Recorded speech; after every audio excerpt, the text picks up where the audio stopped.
everybody, and welcome to Highmark Stadium in Pittsburgh, Pennsylvania for an Eastern Conference matchup tonight in the USL Championship. The Pittsburgh Riverhounds play host to their rivals Charleston Battery, and the matchup is presented by Allegheny Health Network, a proud partner of your Pittsburgh Riverhounds SC. Sean St. Jacques, Devin Kerr on hand for you for this one. Let's take a look at the Eastern Conference table with Pittsburgh chasing down a top 4 spot and a home playoff game as we get closer to the postseason. They've got to maintain pace. 901 FC doing battle with Loudoun Unite. Bob Lilly feels like the #1 overall seed is out of their reach. Mathematically, it is not. But when you look towards the bottom of the Eastern Conference, unfortunately for the Charleston Battery, the playoffs are out of reach. They've been eliminated, though it has been a little bit better recently. No question about that. They're getting in better form under Connor Casey, hoping to use that tonight against their rivals on the road. You can look at the statistics, but I go down to the eye test. So last 7 games, okay, 2-3-2, 13 goals for. The goals per game average is nice, 1.85. They were only averaging 1.16 over the course of the season. They continue forward. That's going to look nice.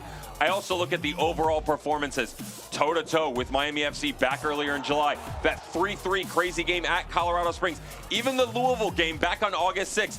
It was a 2-1 game. If not for the red card of Enoch Kwakwa, we could be having a different conversation than the 4-1 finish. But this is a massive ask on the road against the Pittsburgh Riverhounds. Specifically, we want to talk about the 3 midfield maestros, Kenardo Forbes, Robbie Mertz, Danny Griffin. Whether it's appearances, minutes played, chances created, to me, this is probably the most, if not one of the most, top 3 dynamic midfields within the league.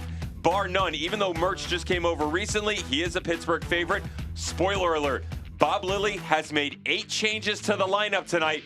2 of these guys, Robbie Mertz and Kenardo Forbes, are becoming off the bench. Can you make that many changes, disrupt the chemistry of a team that's been pretty decent over the last 10 games, and still get a result to a non-playoff squad? They're going to care because the Charleston Battery, it's all about pride right now. And it's about the rivalry as well. Charleston trying to play spoiler in the Steel City tonight. Pittsburgh want to be here at Highmark in the playoffs. It's a big one in the East, and the kickoff is next.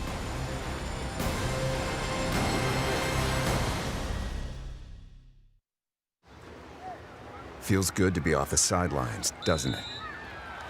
Oh yeah, it does. That extra effort with AHN Sports Medicine got you back here. With every specialty set, custom training day, and personalized drill, you bettered your body. Now line it up. They don't see this move coming. Told ya. Go next level with AHN Sports Medicine.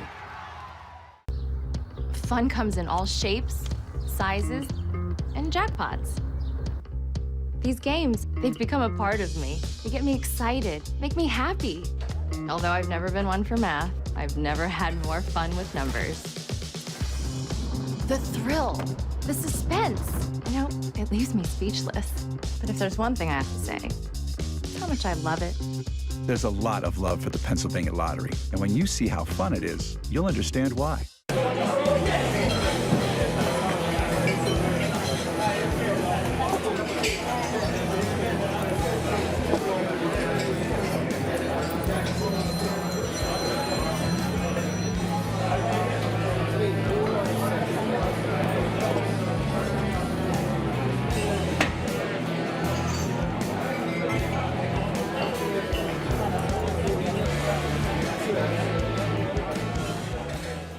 Cheer on the Riverhounds all season long at Mike's Beer Bar, Pittsburgh's home for local beer.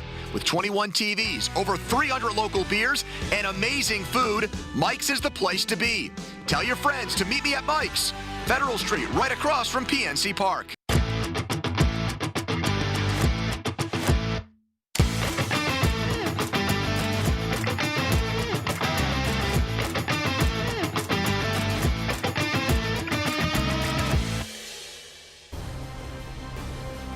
Sean St. Jacques, Devin Kerr back here with you at Highmark Stadium in Pittsburgh, Pennsylvania.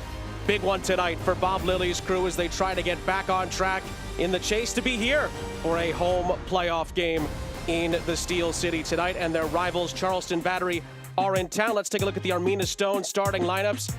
You hinted at it earlier, Devin. 8 changes for the host tonight. Jamali Waite back in his familiar spot in goal. Jelani Peters onto the back line. Love Arturo Ordonez in his rookie season, what he's been able to do, controlling the tempo and distribution coming off the back line. Midfield 3 is interesting. Marky Barr, Angelo Kelly, that's safe, possession-based. Danny Griffin, this is a new role they've been experimenting with as the season has gone on, bumping him higher, pushing him in that number 10 spot. Can he find Cicerone in transition? Can he find the Great Dane Kelly? Great Dane has been good this year. They're looking for him to be great. I will say, though, that the supplementation on the offensive side around him has been magnificent. They're just looking for some more consistency. The Charleston Battery and Connor Casey, yep, guess what? They've made quite a few changes of their own. Mauro Sacchero and Enoch Kwakwa will join the front line underneath Augustine Williams. Kwakwa's got to be careful here. He's got to make sure that he provides enough of a step up through the middle, coming down underneath, while still getting involved in the attack on the outside. Matt Sheldon can't go up and down all night long defensively. He's going to be marked up against Biasi and Cicerone. Alex Dexter on the left. Watch him invert a lot more. And Preston Kilwine, you would imagine, is going to be the one next to A.J. Patterson. Patterson can also come to the inside with Daniel Kuzemka stepping in goal for only the 2nd time this season.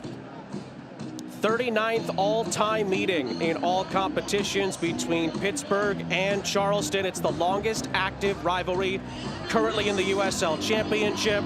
And even with Charleston now out of the race for the postseason, they look to put on the spoiler caps tonight in the Steel City and take down Pittsburgh, as they did in Charleston, South Carolina earlier this season.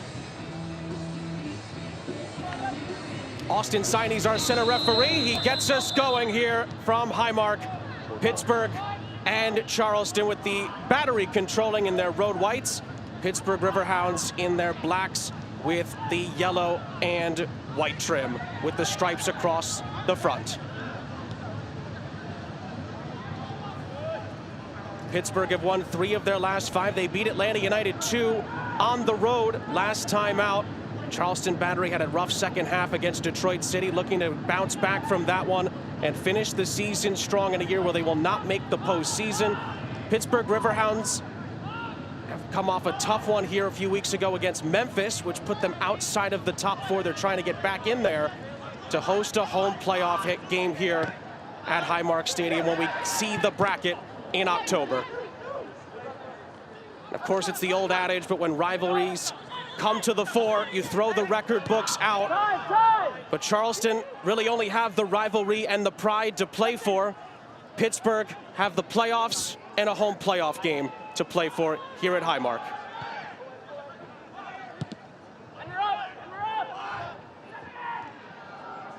Slight miscue defensively at the back, but Ordonez has Jamali Waite behind him. First pro season here with the Riverhounds. The goalkeeper resets things for the Riverhounds. Outletting it to Dane Kelly, the goal-scoring maestro. Toby Sims in support's been playing a little bit more recently for Bob Lilly's group.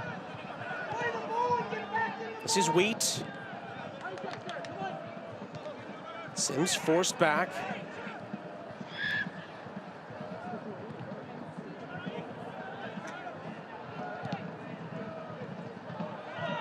And that pass is going to go wayward on that far side. Out for a throw for Charleston.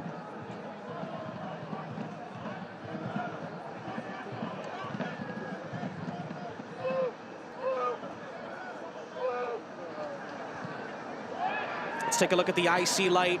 Keys to the game tonight, Devin. What stands out for the hosts? I'd like to see the Charleston Battery open it up. The transitional movements that they've had over the past couple of weeks have enabled them to get to 8 points in the last 7 games. It doesn't sound like much, but 2-3-2 has been much, much better.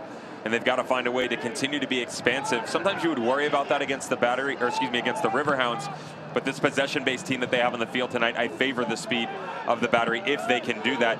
Play up, not down. This is something that Bob Lilly harped on a ton in our conversation.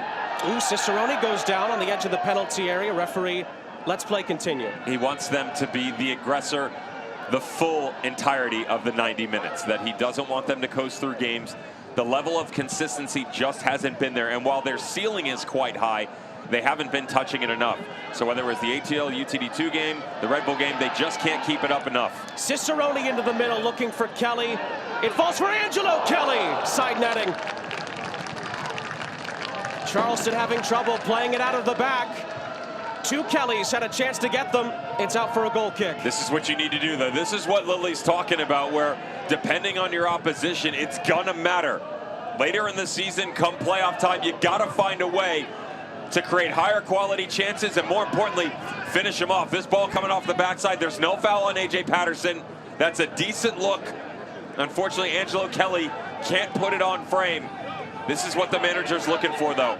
High tempo, high push, go get something early, and then continue the pressure as the match moves on. Both coaches preached being aggressive, especially early. Connor Casey was telling us that not only do we have to be aggressive early, but if we score, we have to keep being aggressive, not sit back and let Pittsburgh keep coming at them as they can tend to do here at Highmark. But they nearly let them in behind there.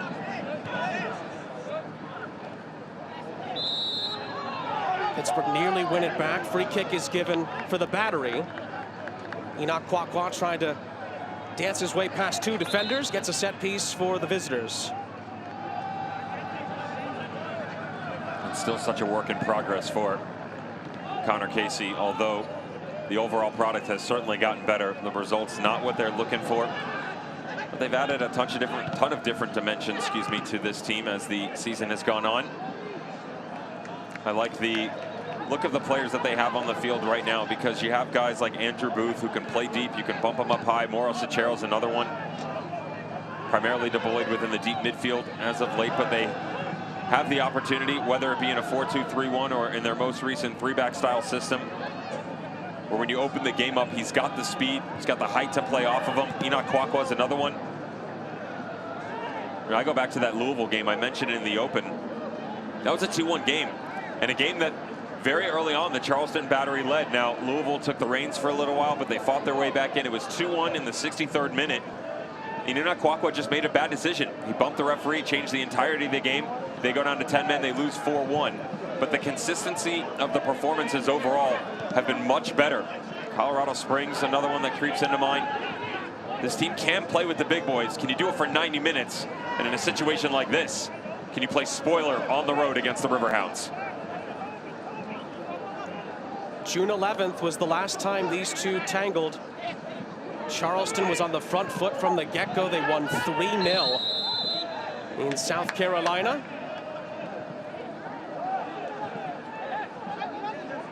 Actually had the chance to talk to Bob Lilly before the Memphis game here, where they lost 2-0, and unprompted he talked about that as being one of the more disappointing results of the season. Would love nothing more than to get Charleston back here tonight, but he also made it a point to mention it's really more about the table. I know the rivalry is important, he said, but it really is about us getting back to where we want to be, which is in the top four and potentially higher up in that top four.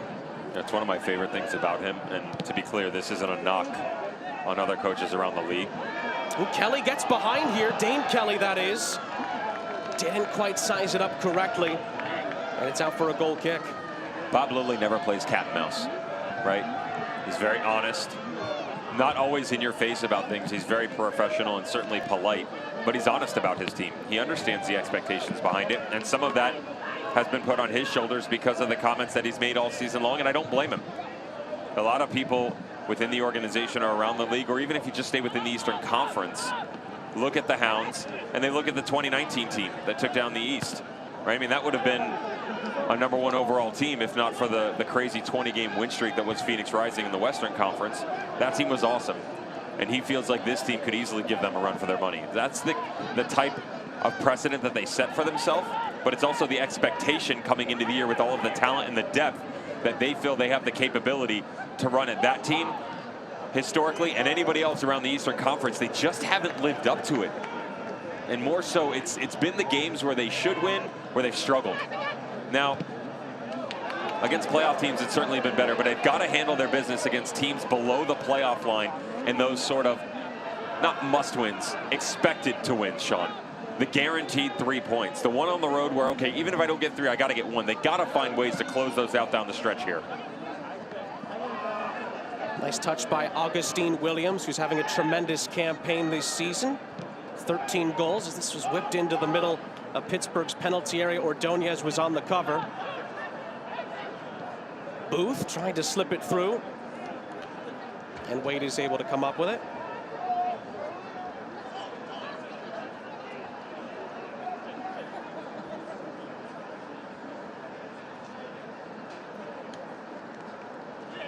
Bob Lilly also mentioned, I should say, the Memphis defeat here. Felt like it was a bit of a shock to the system for his team. It's a milestone win for Memphis 901, the great season that they're having under Ben Pierman, but Bob Lilly felt that was a big setback for his group. Big opportunity to really put pressure on Memphis in the table, and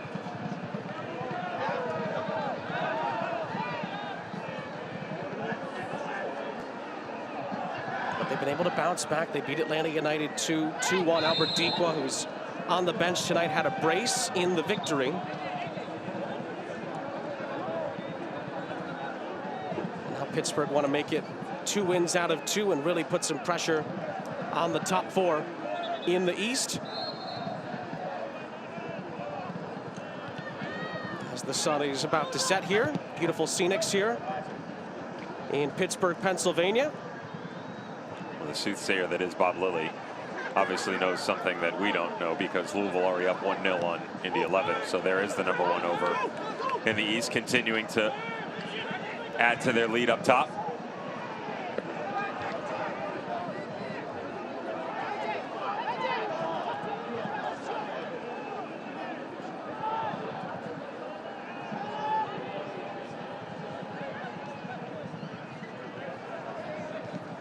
Kilwine to the near side. Patterson.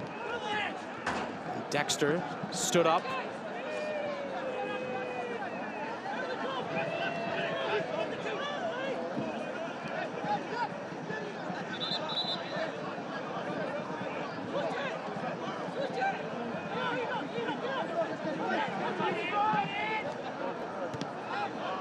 At Highmark, Charleston actually does edge the all-time series history. Pittsburgh here are 5-6-7 win-loss draw here at Highmark in all meetings against Charleston.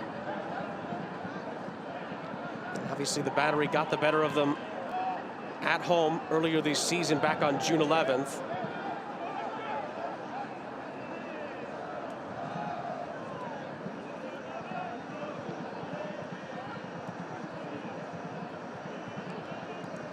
Of course, it's been a game in most years where both teams have plenty to play for. Just a rare year where the Battery already out of the playoff picture. Connor Casey's boys want to show they can still finish the season strong. As you mentioned earlier, Devin, have proved that they can play with the big boys. Can they beat them? Just 4 victories this season, although 2 in the last 7, as we mentioned in the open. Go play spoiler, right? Take the pride aspect and throw it right at everybody. I tell you, there's plenty of situations where you can remember teams that got hot at the end of the year and, you know, really frustrated people. It's a lovely touch into the penalty area. Luis Marky Barra.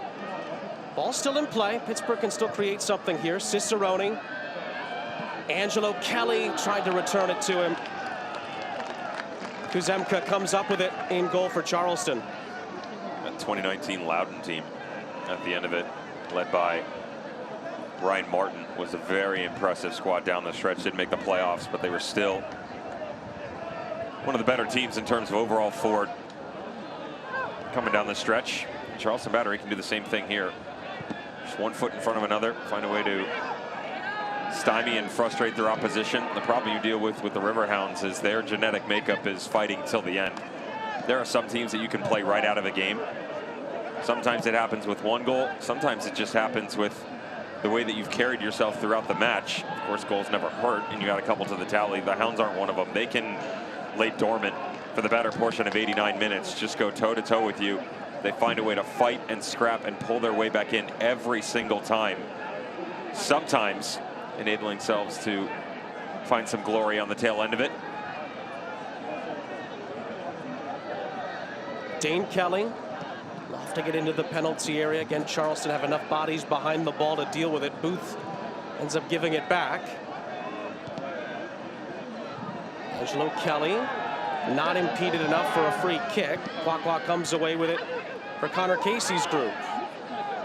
It's interesting what they've done within the midfield. Not that surprising, but they've actually brought Kwakwa a bit deeper, given the recent trend of the way that they've been playing. Although he has played that role before, they have been pushing him a little bit higher. Instead, they drop him deep and they push Andrew Booth in front of him. Both he and Mauro Sacchero are stepping underneath Augustine Williams. The idea is to get rid of Mark Ibarra and Angelo Kelly, the immediate outlets coming off the back line for the Pittsburgh Riverhounds. So if you watch, a lot of the movement right now is moving around to the exterior. So they force them out wide and then condense the field on their own right.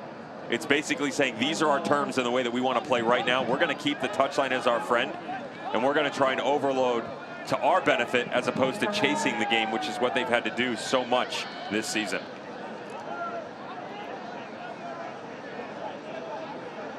Archer forced back by Griffin. Archer has to get it back as Oduro didn't have much room to really work with it. Charleston will hold on to it deep in their own end. Haven't had too many opportunities to break out in the first 15 minutes.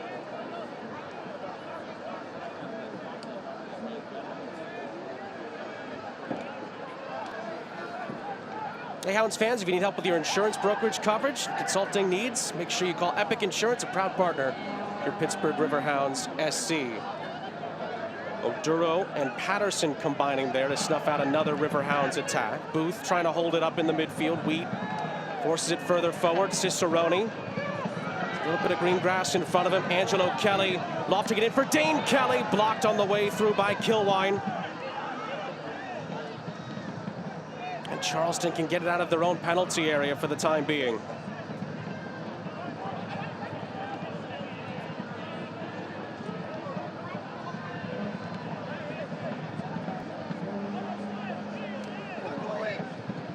Said it earlier, Lou City already in front against Indy 11 away from home. They continue to show to be the class of the East, and what a start for Red Bulls too against Hartford Athletic. That's a Ray Serrano sighting for Louisville. Jesus Castellano and Jonathan Philippi for Red Bull 2. 2 goals in 3 minutes. I'm sure they're happy about that.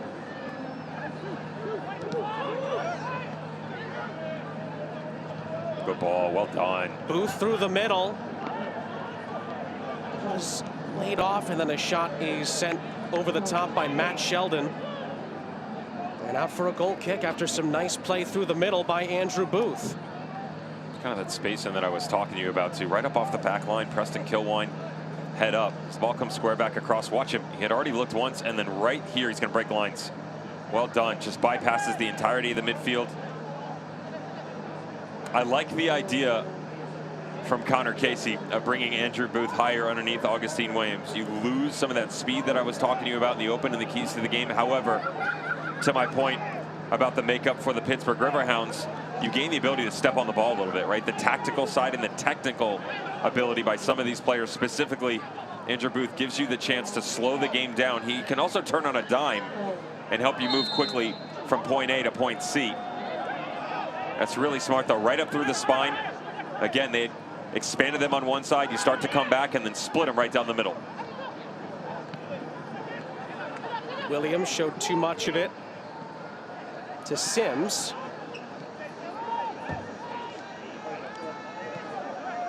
Angelo Kelly's come the closest for either side so far. Sent a shot into the side netting.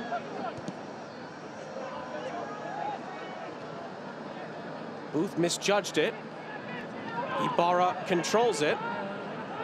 A little bit of help on the way through as well. Daniel Griffin, wearing the captain's armband tonight for Bob Lilly's group, continues his tremendous run of playing games.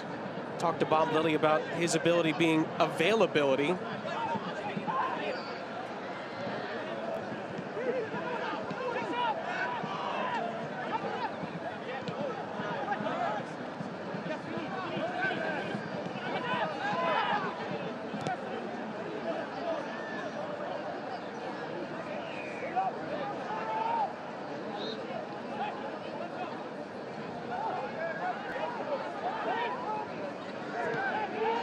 It's his 76th consecutive league appearance tonight for Danny Griffin.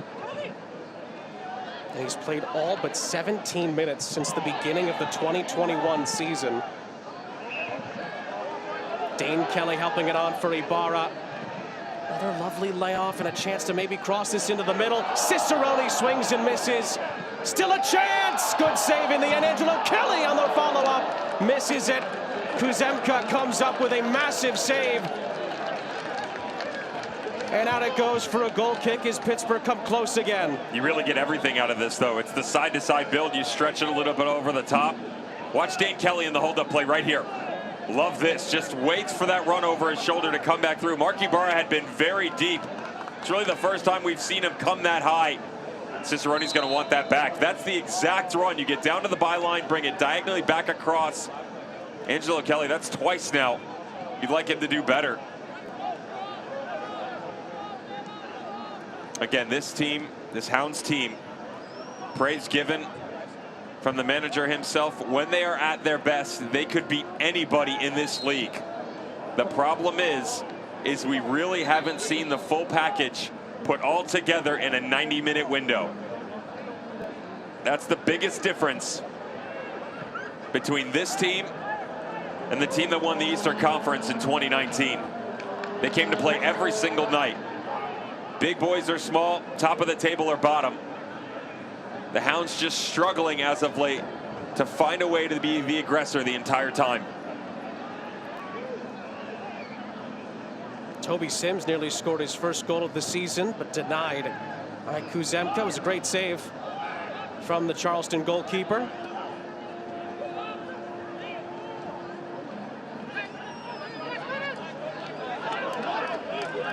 Who's it last off of? It's going to be Pittsburgh's ball.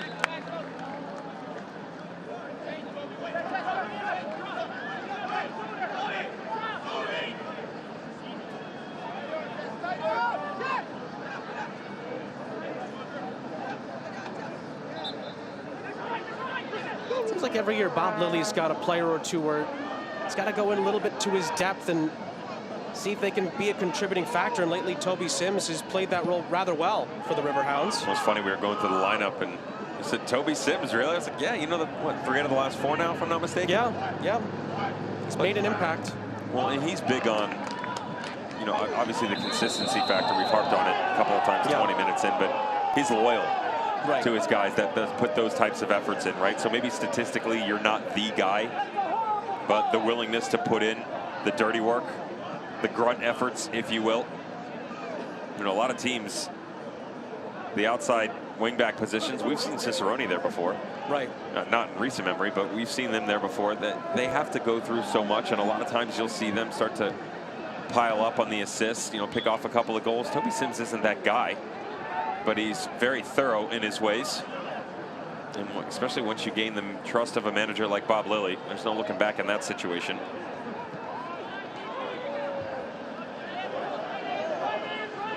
I like this setup, though, defensively. Watch how Sims just pinches out.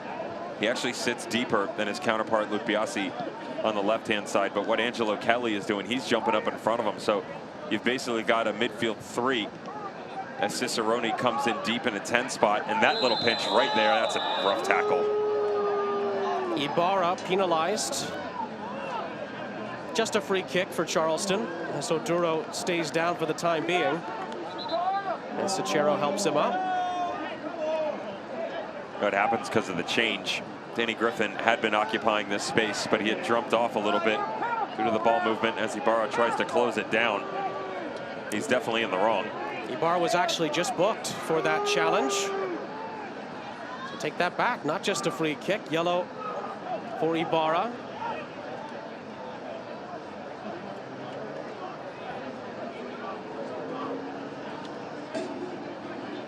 We had a great conversation with Bob Lilly earlier this week. It's his 154th game in charge of the Pittsburgh Riverhounds. Done a tremendous job since taking over. Some remember him, of course, from that tremendous run he had with Rochester as well. We've only given up 144 goals in that span. It's amazing, isn't it? 0.94 goals per game. It's rude. That's what it is. Downright. Interesting picking his brain. I mean, he's seen everything, right? Yeah.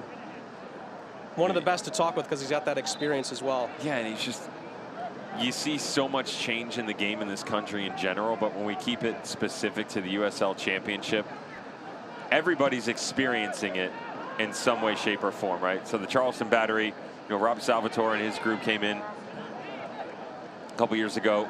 You know, there's the rebrand. Dean Kelly unleashes one, blocked on the edge of the penalty area by Kilwine. Charleston reset. They redo Patriots Point. You know, they get a nice little outdoor venue for themselves, and all of a sudden things are well. Now they're going through the coach and players and trying to work on that. Even the Pittsburgh Riverhounds, though, you know, they're going through their build of their training facility just down the street. You wonder, you know, at what point in time does it get to, okay, here's our training facility, here's another facility. You know, Coriopolis is 20 minutes down the road, 25 minutes down the road, but that's going to be their full-time training spot. Louisville City obviously has done their training facility and stadium. Everybody's involved, but how do you keep up? And Bob Lilly, he seems to have an answer for that every single year, right? No longer is it you have to retool your entire roster. You're keeping 10, 12, 15 or more guys every single season. One of the best quotes I've heard so far is, investing a little bit more than you did last year no longer adds to your team. It barely helps you maintain. And it's the truth. There's so much growth within this league, within these teams. You've got to continue to pile on the financials to make sure that you're maintaining pace with everybody else around you.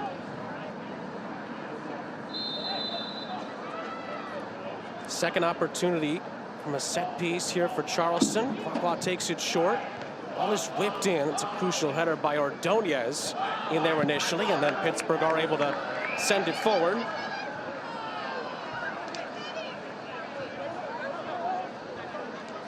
There's some lovely little tap dancing on the first attempt from Enoch Kwakwa on the far byline, but he wasn't able to get across into the middle.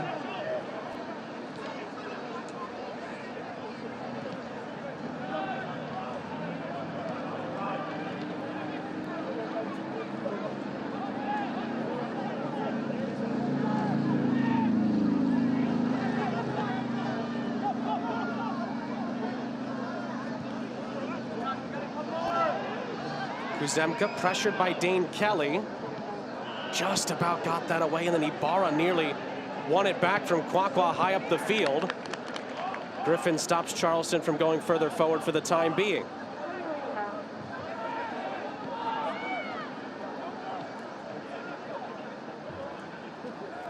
One back again by the host. Biasi down the far sideline has a couple of players to deal with. In the end, it's out for a throw to the Battery. Well, it's interesting what they've done, both teams. You know, I mentioned to you before how with Andrew Booth going high, but underneath Williams, you know, he's very comfortable dropping down in to the midfield ranks. But they've kept Biasi on the outside, so instead of Cicerone maintaining a presence on the front, he's come a little bit deeper as well. You know, operating as that false nine type role, matched up against whether it's Oduro or Kwakwa.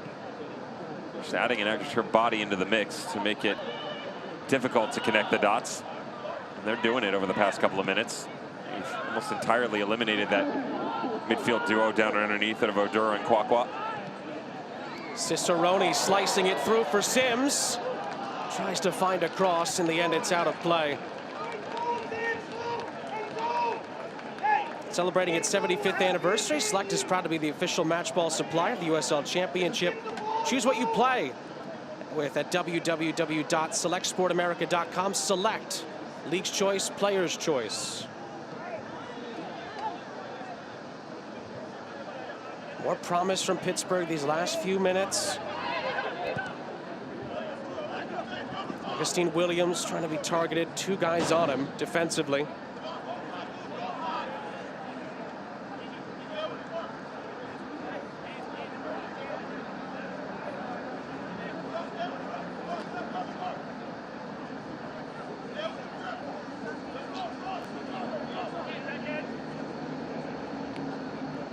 Dexter into Oduro.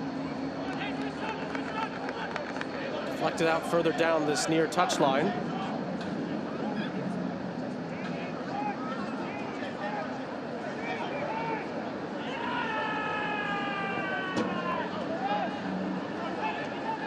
Booth, lovely touch into the penalty area. Ball across is deflected out by Wheat.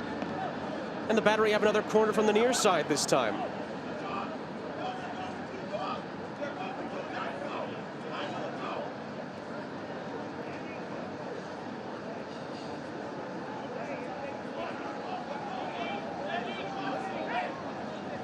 Charleston trying to get this opening goal. Connor Casey told us how crucial it would be if they could score first tonight. Again for Oduro on the outskirts of the penalty area, but the pass is picked off by Dane Kelly. Griffin looks up. There's Dane Kelly again in support. Ibarra wants it centrally. Does well to switch the play of attack, just sneaks it through for Kelly. Angelo Kelly with some dazzling footwork. Wheat there to help. That ball's got to come sooner. It's got to be out in front of him too. Notice everything 30 minutes in from both teams, just a little bit slower than it needs to be. It's a good look where head comes up as you're coming square. Don't take the second or third touch. It's the first one, and the second one's got to be put on a rope. Ibarra, I think, just kept that in. It's a big leap for it. Kuzemka able to get there before Dane Kelly got his head to it.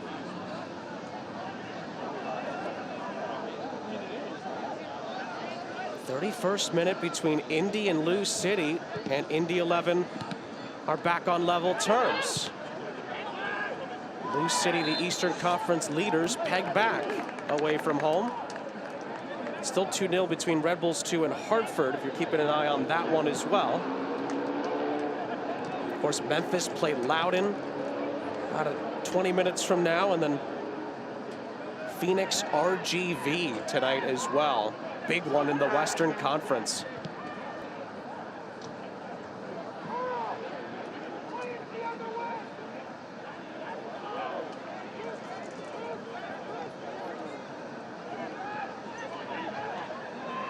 And Pittsburgh picked their way through this Battery back line. Lovely switch of play to find Sims. Good ball across the face, nobody there. In a black and yellow shirt to get a boot onto it. That's that quick touch that I talked about, though, right? Watch the first touch. Head up, right down into the corner. Exactly what they were looking for the previous sequence down the field. That's what you want.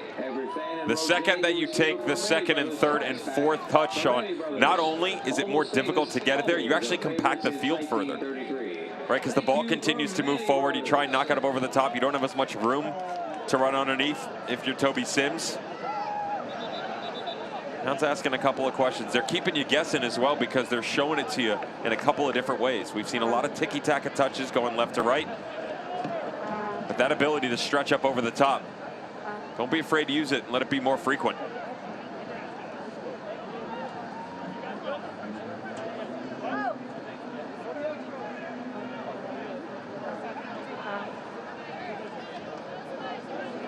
And Charleston have a tough time clearing it, although Dane Kelly follows through there. Commits the foul, and it looks like we'll see yellow here. Referee has brandished the card. Oduro got the worst end of it. It appears as though Kelly, Dane Kelly that is still down as well. Did so well to win the ball back, but referee thought he overextended himself and left a boot in. Watch his knee, it sort of buckles on the back side of it too.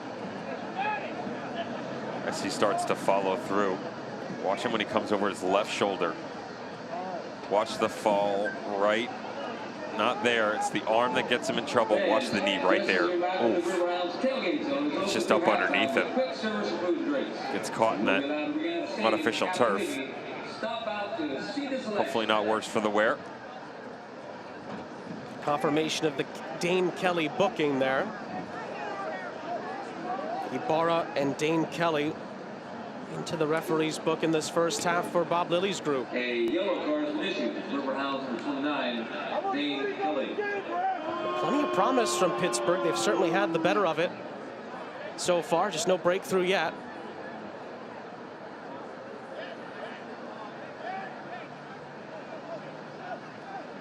Charleston do only have just 2 clean sheets this season. Although if you like omens, the last one was when they beat Pittsburgh 3-0 back on June 11th.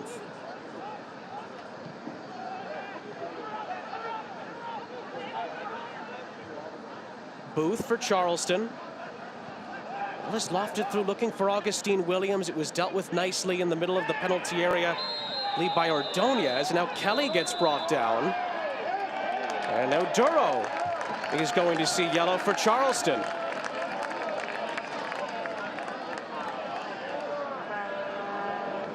The argument here is more so the intent than the actual connection. It's the studs that are high. Although he's making his case that Dane Kelly brandishes his in a very similar manner. I would argue that Kelly's on the way up, though, up underneath the ball, whereas Oduro just comes in studs up. That's the right call by the referee. Now, in this situation, you're going to get one of 2 things, because it is subjective in nature, right? You're going to say, okay, no more of that. I can't have you coming in that dangerously, or you set an example. And he goes with the latter, and it's within his right to. Oduro and Dane Kelly get tangled up twice in a couple seconds really of each other, and they both get yellows. Now Pittsburgh forces it all the way back. Kilwine to Patterson for the battery, and then Patterson mishits it, looking for a teammate in Alexander Dexter on this near side. 10 minutes to go in the first half here at Highmark.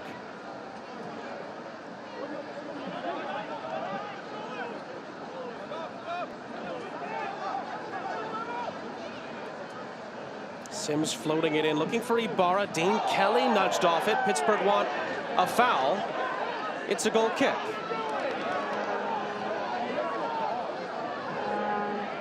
Looks shoulder to shoulder from Preston Kilwine on that occasion.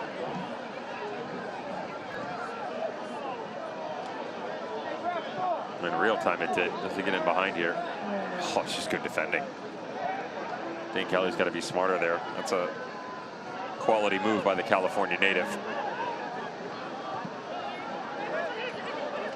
Patterson nearly ran out of room. That stayed in play. And Sachero brought down just in front of Bob Lilly and his bench here. And the Battery have a set piece opportunity.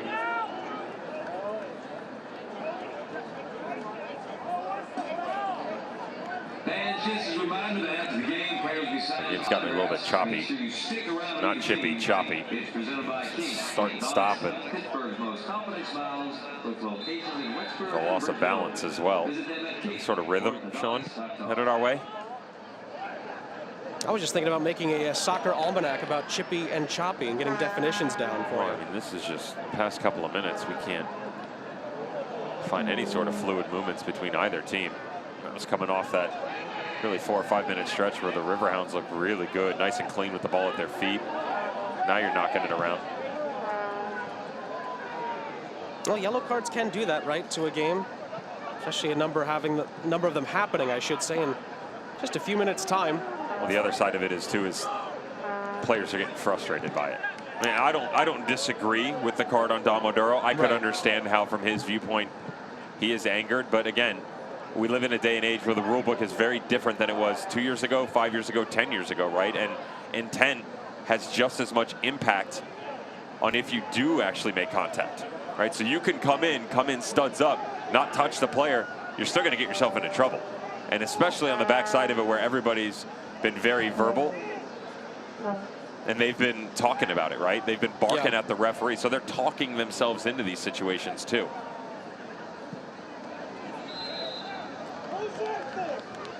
Flag is up against Dane Kelly on this occasion. The reigning title holders visit in-state rivals. The USL on ESPN2 continues. Orange County looks for a late season surge against Sac Republic Sunday, September 18th, 5 p.m. Eastern on ESPN2. I'm sure we'll have some time to talk about it at halftime, Devin, but what a story Sac Republic has been this season. Obviously, they're going to be playing in the U.S. Open Cup final against Orlando City. That's coming up next month. Jamali waits, lost it. Goalkeeper's off his line. Charleston can walk it in. It's headed off the line. Ordonez to the rescue. Charleston with a huge opportunity. Pittsburgh wanted a foul on the Waite play when he went down and lost the ball, it appeared. It's just a corner in the end as Ordonez bails out the hosts. Watch the step, though, from Leland Archer. I like how high the center back comes here and sprays it in behind. Look at Biasi asking for help on the through ball. He knew that he was beat. Jelani Peters had come too much to the inside, but this kid right here, Arturo Ordonez, contact or not, this was my Young Player of the Year pick coming into the season. Extremely talented. Right on the end line, momentum against him. The rookie coming out of Pitt underneath the tutelage of Jay Vidovich does fantastic things to keep this knotted up at zeros. I think it was Wheat who initially deflected the shot, and then Ordonez had to head it off the line. And Andrew Booth, who had the goal gaping with a chance to give Charleston the lead, snuffed out by a brilliant piece of Riverhounds defending. Another look at it here. Sean, watch his feet coming to his right-hand side off the deflection. He's got to plant and backtrack and find a way to go vertical and somehow get this up over the top of the bar. Even in slow motion, with the verbal atrocities we're trying to spew out, it's still difficult to explain how hard of a move that is by a defender. Looks like Jamali Waite is okay. I think it was Biasi who was also involved in that collision. They're both okay to continue. And Ordonez is there again, first man there to clear the corner out. Mike's Beer Bar isn't only home to the famous Steak on a Stone, but it also is the official watch party location of your Pittsburgh Riverhounds. Meet me at Mike's.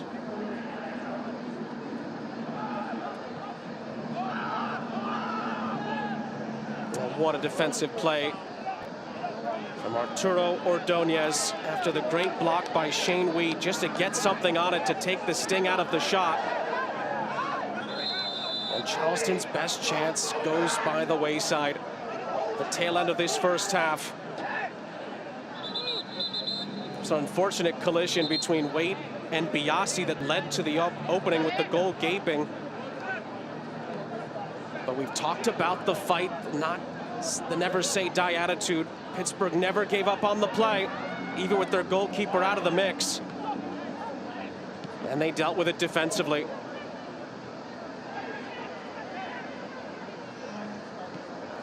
Peters. Wheat to Sims, who lofts it towards the opposite side of the pitch. It falls for Danny Griffin.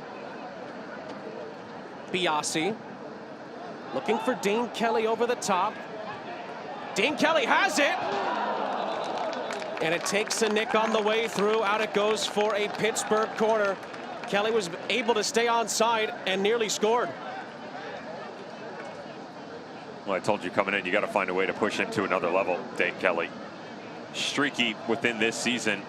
You do also wonder in a one-on-one situation, what are you thinking if you're Preston Kilwine? How do you allow him to bring this ball down and then turn?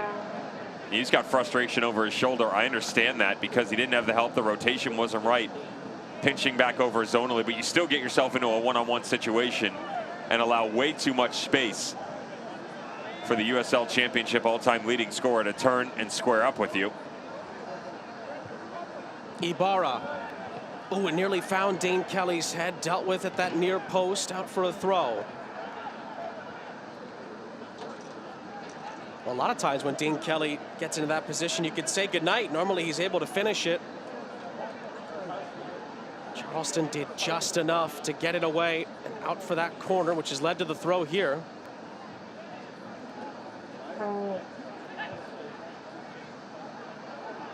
Cicerone nibbled out. Thought he was fouled. It's out for a goal kick.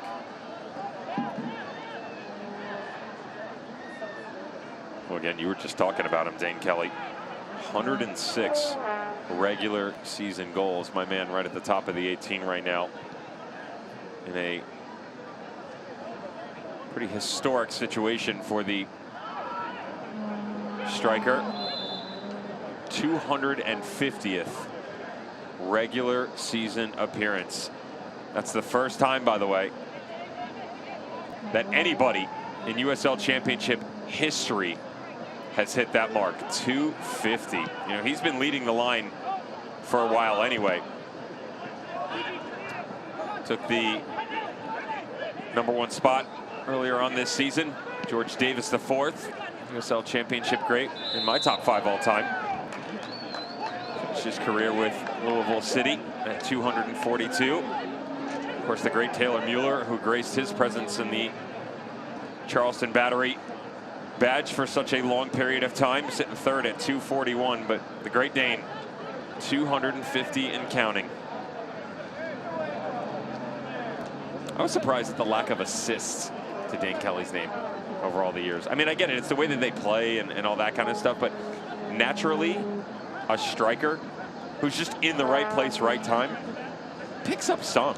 Especially right? with the way he handles himself around the penalty area as a playmaker, as we've already seen a few times tonight. Dane Kelly. The game is also, for him, and the way that he plays it has changed so drastically over the years. This was a run and gun, ball out in front, speed forward, right? Like, hit it up over the top, find him down into the channels, let him go beat you. And yet, since turning professional, well, I should say since turning professional, because remember that he obviously had some great seasons with the Charleston Battery himself. 3 times a double-digit score, 2012, 2014, and 2015, and that's just the regular season. Only 29 assists to his name. I guess that's not terrible. That's all competitions, but 29 in 294 appearances. You're basically at 1 in every 10. Is that math right? That's right. That's what you have Canardo Forbes for, right? If you're yeah, there you go. Yeah, the all-time assist leader. Who needs an assist once every 10 games when you got Canardo Forbes?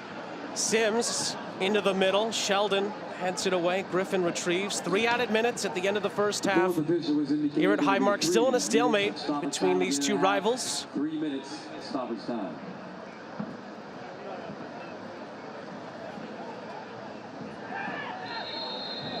Oh, there was a follow-through as the ball was released by Biasi on the far side. Pittsburgh get a free kick, rather cheaply given away by Charleston. The ball was much further up the field.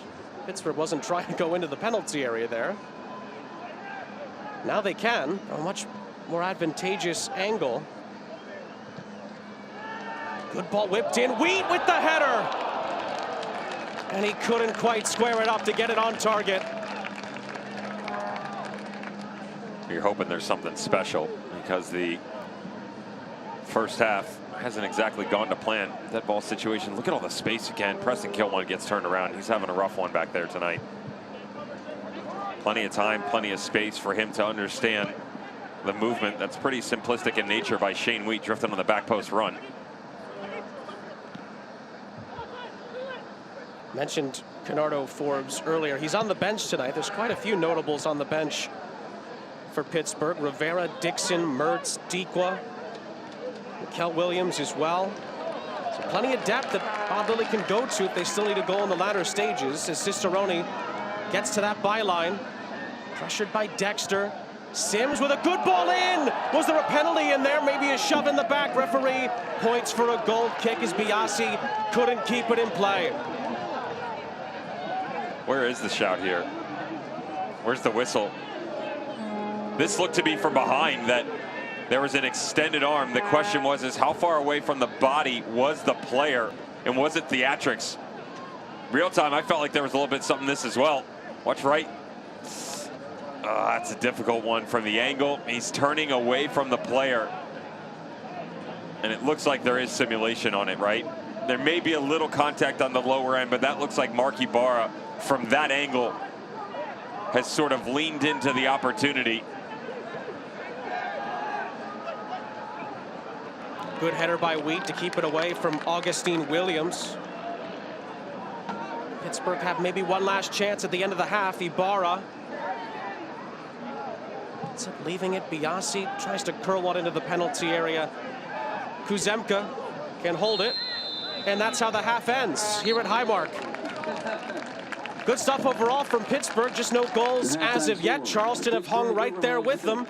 and we'll see if they can continue to do that in the next 45. This is also the problem that they've run into over the past couple of games, where you put 7 shots up on goal and only 1 hits the target. Well, guess what?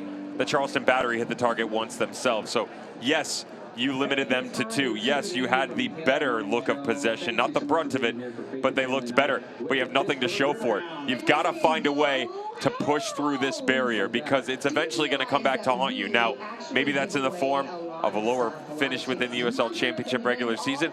Maybe you don't have the ability to get a top 4 spot. The scariest thought, Sean, is sort of skating into the postseason play and getting knocked out round 1. They've got to be better if they want to make a fight with some of the best in the East. And of course, they want to be in the playoffs here at Highmark as well, the Riverhounds do. And with their arch rivals, the Battery in town, it's a stalemate through the first 45 minutes. It's been chippy at times, as you'd expect, when these two get together. Big 45 minutes coming up. Halftime from Highmark is next.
Feels good to be off the sidelines, doesn't it?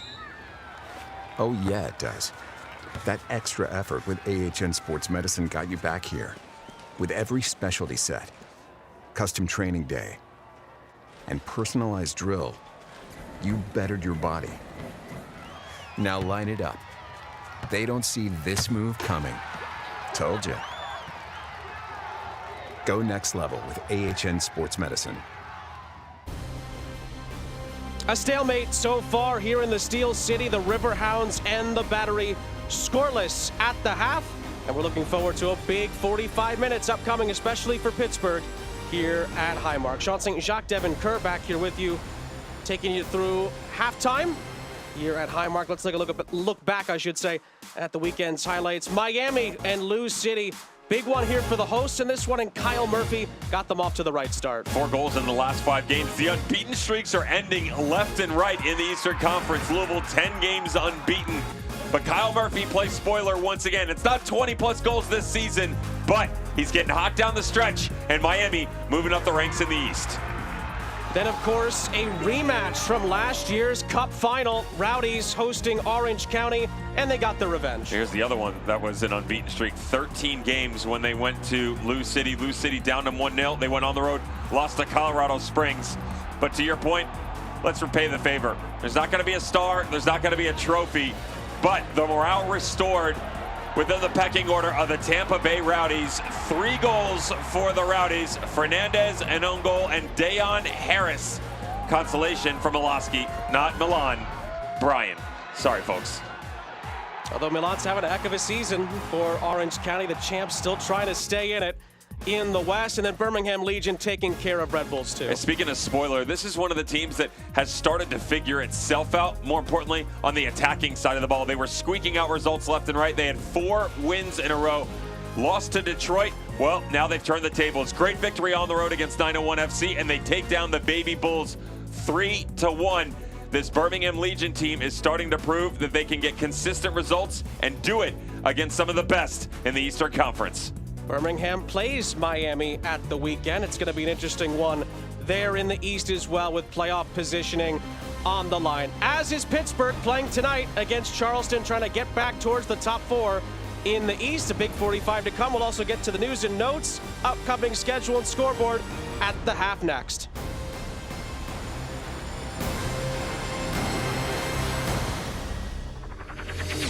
I'm on that routine.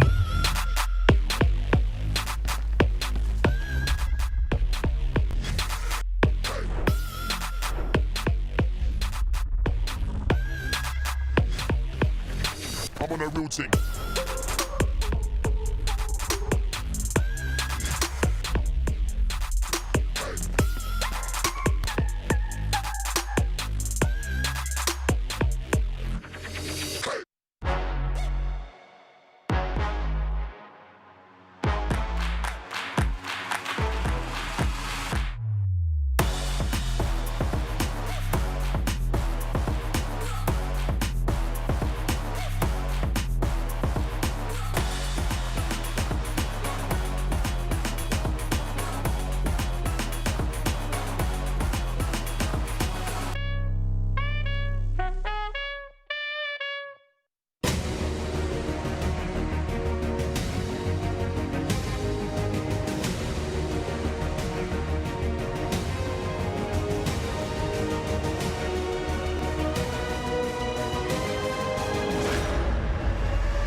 Cheer on the Riverhounds all season long at Mike's Beer Bar, Pittsburgh's home for local beer. With 21 TVs, over 300 local beers, and amazing food, Mike's is the place to be. Tell your friends to meet me at Mike's, Federal Street, right across from PNC Park.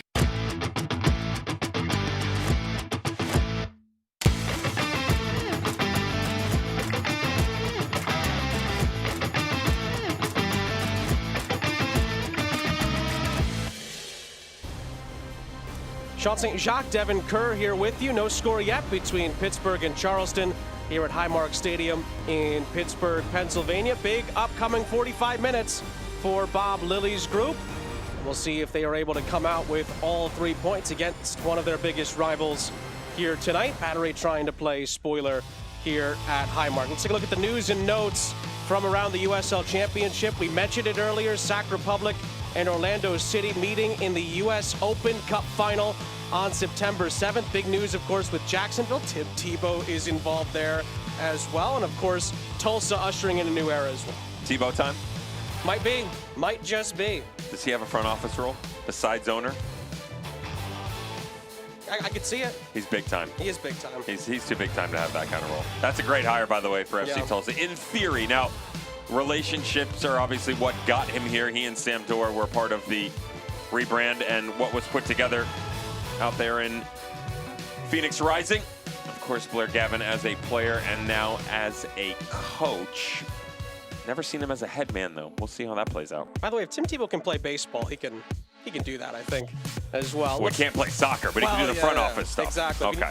Definitely. But you take a look here, what's coming up. Obviously, we mentioned Miami and Birmingham. Sac Republic, Lou City's a pretty darn good one as well. I like that one, and a lot of the questions surrounding that game aren't necessarily what the result is going to be.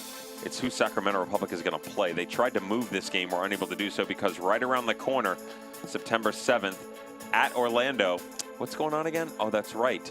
US Open Cup final. So what do you do to kind of balance your squad, but still maintaining that very important momentum when you go on the road against an MLS team? That's going to be a difficult one. I think that's a sleeper game for Memphis down in the corner, by the way. If they want any sort of chance, they would need some help from Indy tonight and then a win on the road Orange County, they've still got fight in them. It seems like every which way that they've turned, there's been an issue. They're still a very talented team, though. Still very much in the mix in a wild Western Conference race to the playoffs. Make no mistake about that. We'll take a break. First half highlights and stats, and then the second half kick between Pittsburgh and Charleston. All of that and more is coming up next.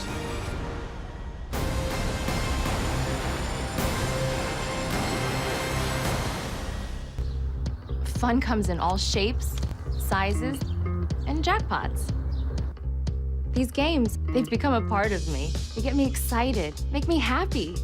Although I've never been one for math, I've never had more fun with numbers. The thrill, the suspense, you know, it leaves me speechless. But if there's one thing I have to say, it's how much I love it. There's a lot of love for the Pennsylvania Lottery, and when you see how fun it is, you'll understand why.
Cheer on the Riverhounds all season long at Mike's Beer Bar, Pittsburgh's home for local beer. With 21 TVs, over 300 local beers, and amazing food, Mike's is the place to be. Tell your friends to meet me at Mike's, Federal Street, right across from PNC Park.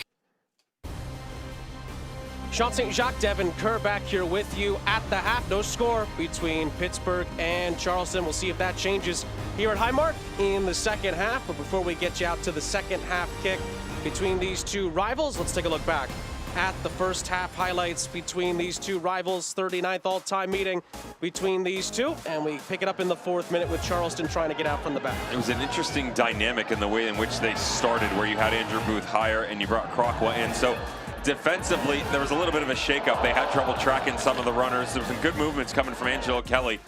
They had pinched Toby Sims a little bit wider and deeper. Kelly was stepping up into it, almost hits pay dirt inside 10 minutes, and they go back to work. The ball up over the top here, got a little bit interesting from Dane Kelly. How, oh how, has there been so much space? The communication has been, I'll just say it, poor between A.J. Patterson, Preston Kilwine, and Leland Archer. Kilwine's got to get a kick in the pants because he got turned right round a couple of times in the first half. Multiple from Dane Kelly. Watch the little steps, the hesitation right there. You got to decide if you want to step in there, Sean. You can come. You don't have to leave your feet, but you got to come and put some sort of pressure on the ball. Instead, he slows down, and that enables multiple half-chance opportunities here for the Hounds. And again, Kelly is able to get a shot off, but not able to hit the back of the net.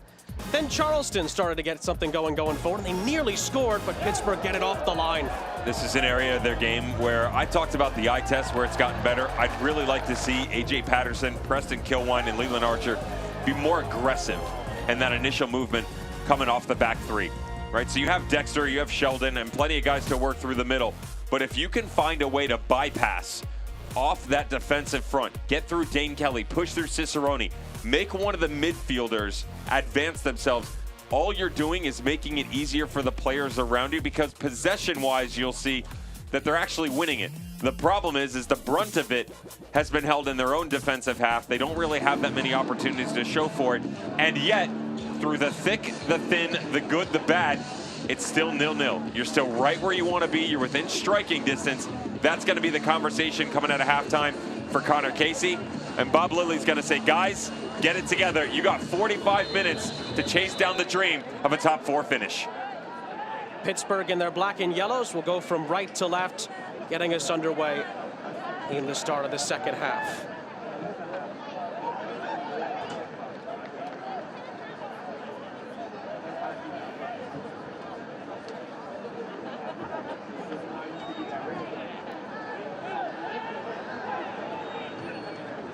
There were some halftime changes for both. Luke Biasi made way. Canardo Forbes, who's on the ball now for Pittsburgh, came on. Tried to find Alex Dixon, who also came on at the halftime break for Mark Ibarra. There's the confirmation of that change.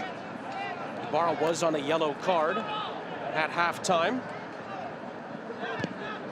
And then Patrick Hogan came on for Leland Archer for Corey Casey, because she said Connor Casey's group, beg your pardon, at the halftime interval as well. Offside flag is up against Dane Kelly, and Charleston have a free kick. Number 7, Alex Dixon. In for number 18, Mark Ibarra. And number 11, Canardo Forbes. In for number 13, Luke Biasi. Luke Biasi did get that collision with Jamali Waite, which led to that open goal opportunity. I wonder if that had anything to do with that change being made. Might also make the argument there was a mismanagement of power within the 2 outside midfielders. We saw a lot more Toby Sims than we did Luke Biasi. Now, some of that was the setup, which I talked to you about, but the other side of it is you still have to make yourself available. And although you're tracking runners, I get that. There's got to be a presence of mind that in some way, shape, or form, you're having a positive impact on the game, and that just wasn't overly the case for Biasi in the first half.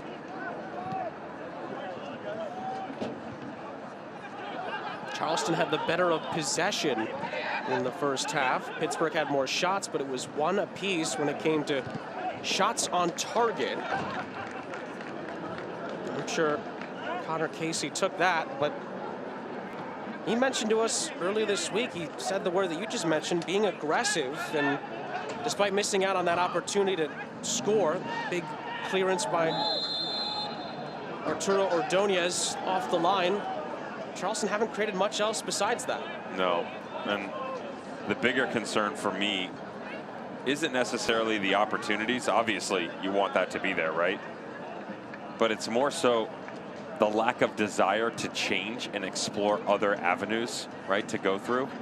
It's also very difficult to do when you're on your heels, Sean, defending 5-6 minutes at a time, you know, multiple times back to back to back, where you work for 30-40 second segments, then immediately you give the ball back. You get tired. Mentally is the part that really gets to you, because you feel like no matter what happens, you're fighting an uphill battle, that there's no reprieve at all.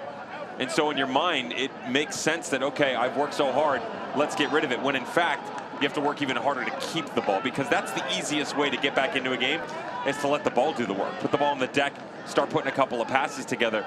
But it's funny because the attrition that it takes on your brain actually works in the opposite direction. You feel like you've done all the running. Okay, wait, now let me knock it and get rid of it. And they've just given it away too many times.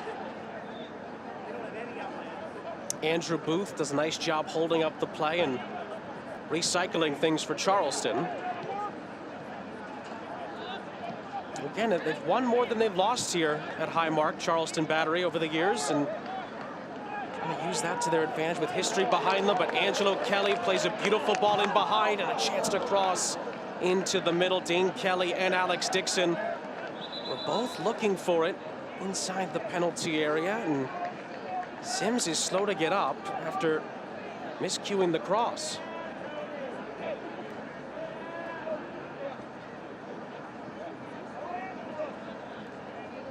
He's sort of like, as he turned over the left and Alex Dexter was chasing him back, he got caught up in the turf a little bit. Gets the ball out in front of him, watches he plants on the through ball, and it's coming right here, right there. Just sort of twists underneath him, clips his own heel. All of a sudden he's playing catch up.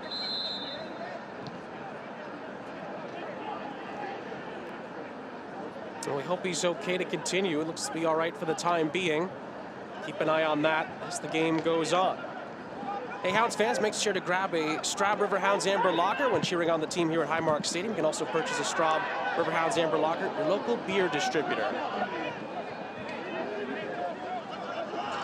Jelani Peters hit the deck.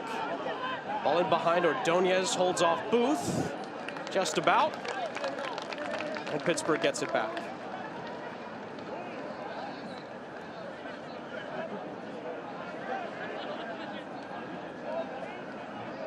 Pittsburgh at Highmark this season, 8 wins out of 12, 2 draws and just 2 defeats. And of course, it's a who's who list of teams that have left here with a win this season. Memphis just did it a couple of games ago, and then Tampa Bay came here and trounced the Riverhounds earlier in the season. That was a big turning point game, Bob Lilly said a few weeks ago, and that was the start. I'm going on a big unbeaten run, and it's been a bit of a mixed bag ever since, as the Riverhounds do have a free kick here. Well, my argument all season long has been that's an interesting way to defend if you're Patrick Hogan. Watch his hands. I don't think I've ever seen anything like this. Just a little hug for It's a bear Dane hug. Kelly. He's just trying to be nice, make a friend. Just came on, right? Getting acquainted. It's their overall body of work in general. Right. So it's great that you've got a win against Memphis, but a win against Memphis now is very different than March 12th, right? Same thing against when they beat El Paso or Birmingham. Those weren't playoff teams on May 7th or 14th. Dixon, who can hit them. A good shape on it, just a little too much. And in the end, it's over the top. And so that even-keeled nature that Bob Lilly is looking for, right? No matter the moment, you find a way to be effective within the ranks. It shows within their results as well, because, you know, there's the Red Bull draw, right? The eked out result against Atlanta United too. Even in the games that they've actually played well, Bob Lilly cited that that's a foul. That's a card too. Wonderful run by Dane Kelly, and if it is, Oduro could be in trouble here. He's already been booked. That's a gift, and it's only because he's on a yellow that he's not sent off here. That's the argument from behind with Angelo Kelly. And there's no attempt to play on the ball. Watch the cutback across by Dane Kelly. Watch the arm. I mean, you're fully, I have no problem in sending off in this situation. No attempt on the ball. You're fully impeding the player. That should be a second yellow. Ironic that the first yellow saves him from getting a potential second. Yeah, go figure.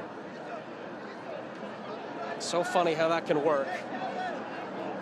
Just a set piece for one of the best at it, Kennardo Forbes. Certainly within his range to strike this on target. He has 5 teammates on this near side to aim at his other options. Forbes will strike it, and in the end it curls down towards the left, and Kuzemka didn't have too much trouble holding on to it.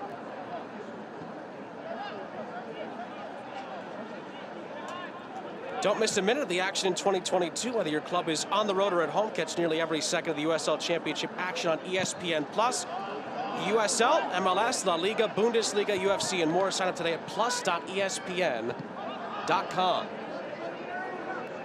You can check on Indy and Lou City if you want. They're level at 1 apiece starting the second half. Memphis kicked off with Loudoun about 10 minutes ago.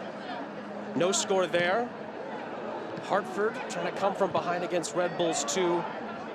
It's 2-1 in that game to the hosts.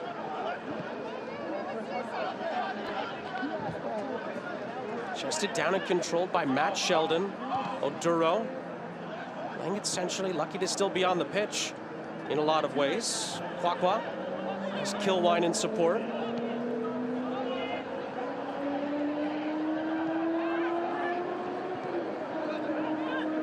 There's the substitute, Patrick Hogan. Gets a throw-in out of it in front of Connor Casey in the Charleston bench. Tried to thread that ball through Patrick Hogan, and the pass was cut out. Forbes to Angelo Kelly, and referee blows for a free kick. Pittsburgh take it. Dixon chests it. Tries to swing it into the path of Cicerone, who appreciates the service. Daniel Kuzemka off his line easily restarts the play for the Battery.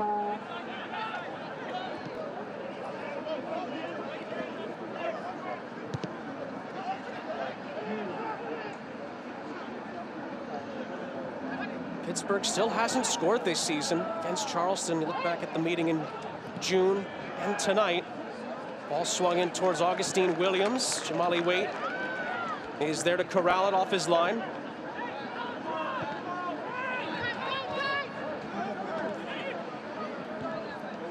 Sheldon. He was back for Hogan. 13 goals, 3 assists for Augustine Williams this season. Hasn't quite got going yet tonight for the Battery. They haven't really gotten many opportunities as Cicerone tries to lead the attack the other way.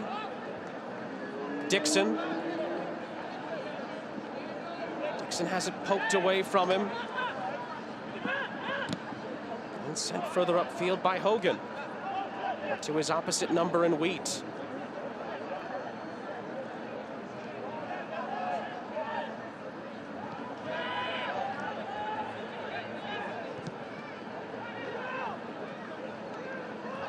Ball's going to be wayward in the end, and Charleston can corral it.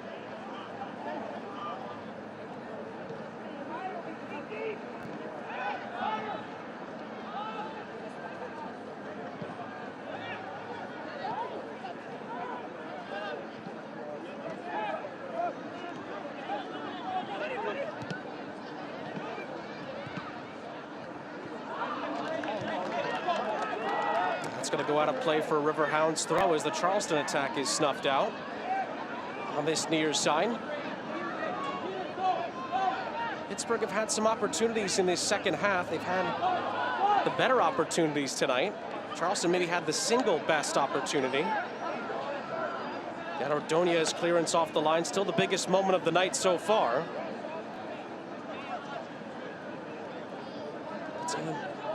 Little stop-start again at the start of the second half. It's being nice.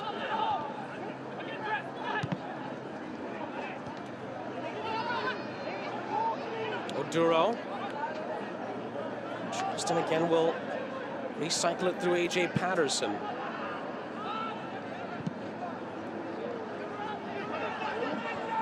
Sheldon with Peters on him. Peters has to be careful here, and he heads it back to Wade. Didn't have time to wait, Jelani Peters. Oh, look at you. Only 58 minutes to get to the dad jokes. I appreciate you. Surprised I didn't get to them earlier. I was a little bit worried. Thought maybe the late season theatrics were kicking in.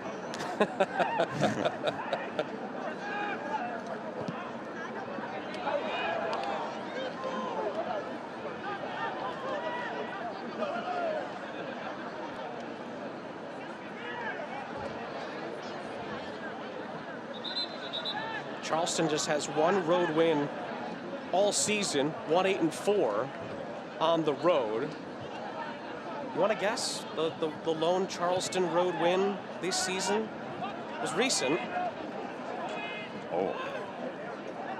Well, they drew at Colorado Springs. They did. Oh, Red Bull. They beat Red Bull, right? That's correct. 2-1 or 3-1? 3-1, August 12th. That's right, yeah. Not too long ago, a couple weeks ago. You know, some of the knowledge just floats around in your brain. I knew you'd get it. I knew you'd get it. Only because it's recent. That's true. Always helps. Pittsburgh will head back to the bench meanwhile. Dane Kelly, who's on the yellow card, should be benching. He'll be replaced by last game's hero for Pittsburgh, Albert Dequa, who's going to come on. Bob Lilly's talked about how Albert Dequa's had a breakout season for Pittsburgh. He's called upon with just over 30 minutes left to try and change the tide in this one. Well, they're still on pace to be the first trio in Hounds history to hit 10 or more goals in a season. Russell Cicerone has held up his end of the bargain, 11. Albert Dequa, due to the most recent brace, he's sitting on 9. Dane Kelly's night will end with 7 on the season. Some frustration for the striker. They're just looking for some fresh idea, though, the 60th minute. And understand this, Bob Lilly, a lot of times coming into a game, coming into a half, has an idea of what he's going to do. Now, I'm not saying that it's predetermined all the time, but I've seen him when they were ripping teams apart. Specifically, back on April 23rd, the 4-0 victory against Atlanta United 2. They were up 3-0 in the 56th minute. They were up 2-0 29 minutes into the game, and yet 62nd minute, Bob yanked everybody. He took Alex Dixon off. He took Dane Kelly off. And he was just like, you know what, boys? This isn't what I want right now. We're not holding up our end of the bargain. I want you to come sit with me.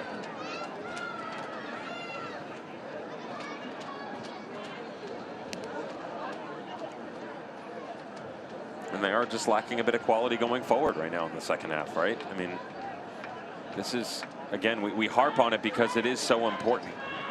This is a team that when you look at the roster, they've got a very good roster, right? And they started to pick up some momentum, getting some quality results, but you can't slack off like this. If you want to be looked at as one of the contenders in the Eastern Conference, you need to assert your place in it. And 0-0, 62 minutes into a game, all due respect to the Charleston Battery, that's not going to cut it. Because you're going to go up against Birmingham Legion, the Rowdies, 901, Louisville. I mean, basically everybody in front of you, they're going to sit you down. And they'll send you packing early come playoff time. Patrick Hogan had more room to work with than he realized there. It's out for a Pittsburgh corner.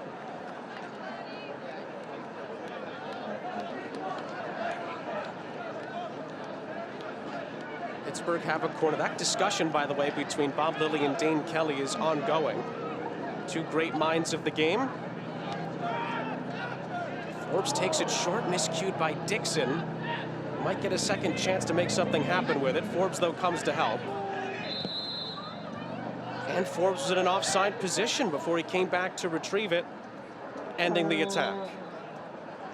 And it looks like in the meantime, Charleston is going to make a couple of changes. Dominic Oduro, who nearly got sent off, maybe should have done earlier in this second half, is going to come off. Robbie Crawford, formerly of Monterey Bay, is going to come on.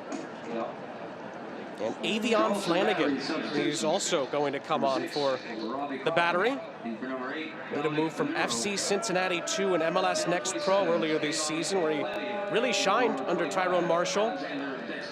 He'll come on to try and help Connor Casey's team turn this from a draw into a victory, potentially. And Alex Dexter makes way.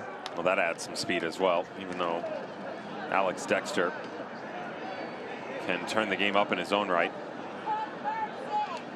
He's an interesting piece, isn't he? He's kind of been bounced around. He was on loan with Orange County for a little bit as well.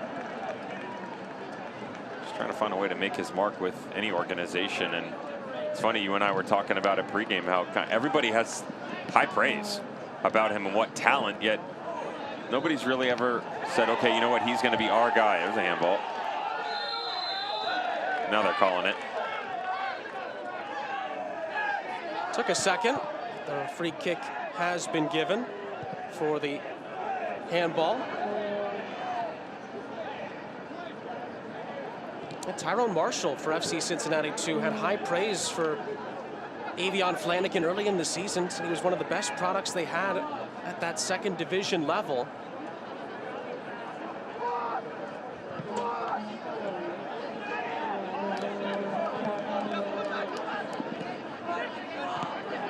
Dixon through for Cicerone, trying to getting Canardo Forbes involved as well. Griffin keeps it in play. And it's sent towards Williams. Enoch Kwakwa. This is Avion Flanagan. Great one-on-one player.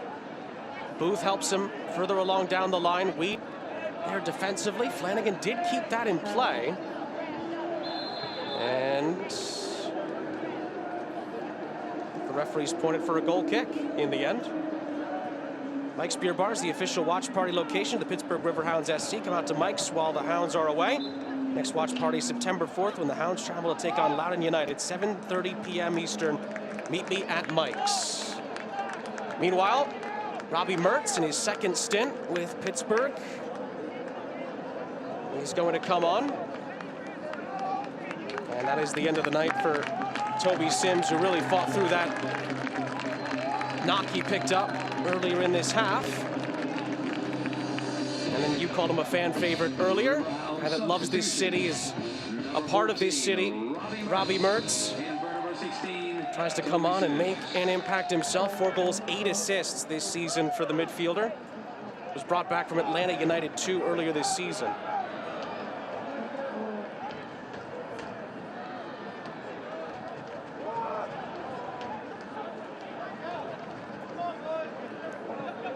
Part of that depth we talked about at the top as well, that Bob Lilly has in the midfield.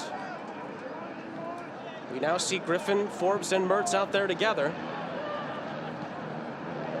Just watch the move, though, because you're going to move Angelo Kelly to the right side, and he'll play this hybrid outside back, wing back type role. He did it for the Charleston Battery for such a long period of time. Everybody's going to know he and Robbie Crawford matched up next to each other. They were the preferred duo centrally. But as the career went on, the evolution as a player, he became so good at just being utilized anywhere that they felt necessary. Kelly really put all of his force behind that.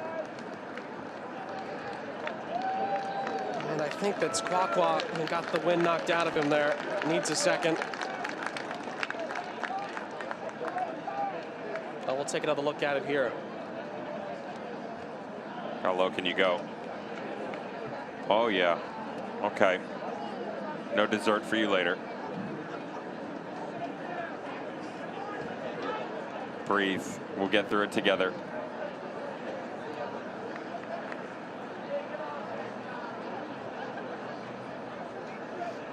There's no masseuse, no medic. Nothing that makes you feel better in that situation. Only time. And even then. A lot of it. The scarring mentally can be permanent. That's tough. Didn't see it coming. Enoch Kwakwa. As Connor Casey looks on. Well, fair play. Kwakwa's already ready to go. Pittsburgh have another opportunity here to try to create something, although Peters is sent forward, I should say backwards, away from where Pittsburgh want to be at the moment. Pass towards Dixon comes up short. Hogan deals with it. Sheldon leaves it. He tries to get the reception back on the other side and is hacked down by Canardo Forbes. Charleston get on with it, but in the end only Robbie Crawford was ready to go, and Jamali Waite picks it up. Want to watch the action on the field here at Highmark Stadium? If so, make sure to call 412-865-GOAL to reserve your brand new icy light corner kick suite here at Highmark Stadium. Mertz into the middle for Forbes. And Kilwine is able to pick out the pass. Flanagan helping out for Patterson. Just over 20 minutes to go. Pittsburgh really can't settle for a point here. They need all 3 if they want to keep the pressure on the top 4 in the East. It will be a second straight home draw. If it holds like this, Cicerone's going to run out of room on the far side.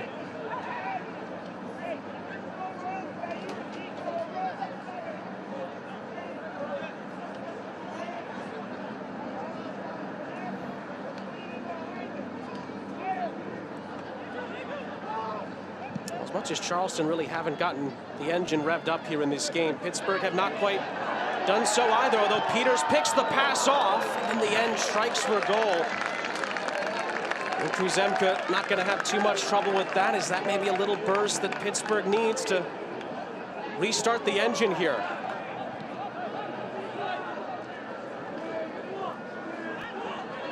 As the Battery try to take the energy out of the game.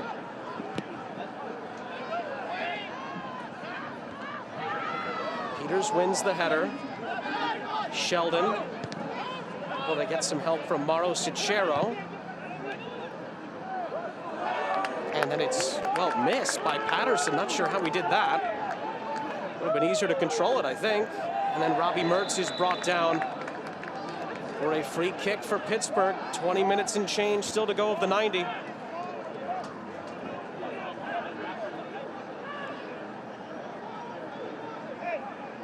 They've almost turned the midfield into a diamond of sorts with Angelo Kelly on the right, Dixon on the left, and Danny Griffin jumping deeper underneath for Canardo Forbes to roam.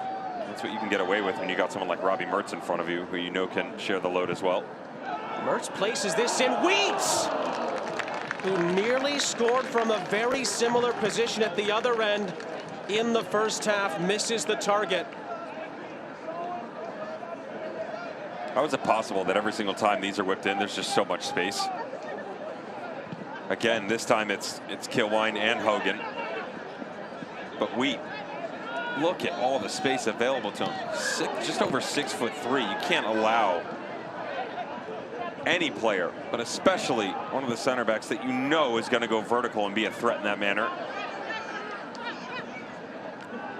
It was almost a mirror image of his header in the first half. Yeah, you just allow him though. Right. Angelo Kelly for the Riverhounds. Able to find Griffin, tried to whip it in. Kilwine was there defensively. And the Riverhounds will have another throw-in on the far side. But before that, the Battery will head back to the bench. Romario Piggott is going to come on. Andrew Booth, who had a good first half, comes off here in the 72nd minute.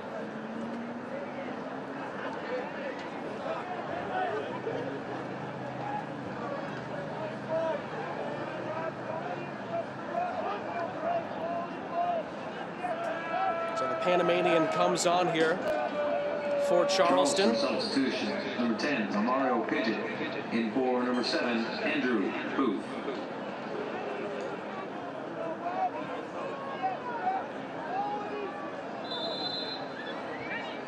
Pittsburgh trying to go back to work, looking for what could be a very vital breakthrough in this playoff chase. Flicked on by Dikwa. Again, just enough done by Charleston to get it out of the penalty area. Sent back forward by Ordonez, but it's out of play.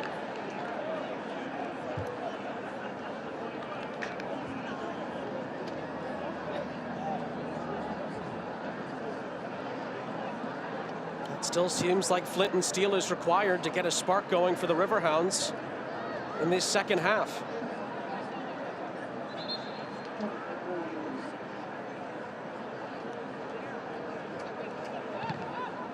Again, Charleston have been eliminated from the playoffs, playing the role of spoiler tonight, and so far so good, although Pittsburgh not been at their best.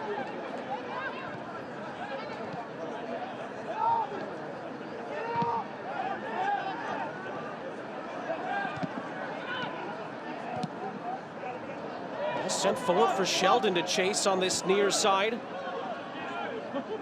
Matt Sheldon beaten to it by Jelani Peters, who concedes a Battery corner. And a set piece opportunity for Connor Casey's group here.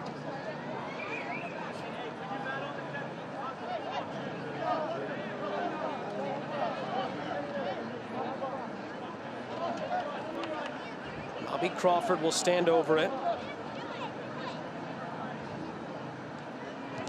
Ball is whipped in at the near post. Again, Ordonez is there. Sheldon recycles it.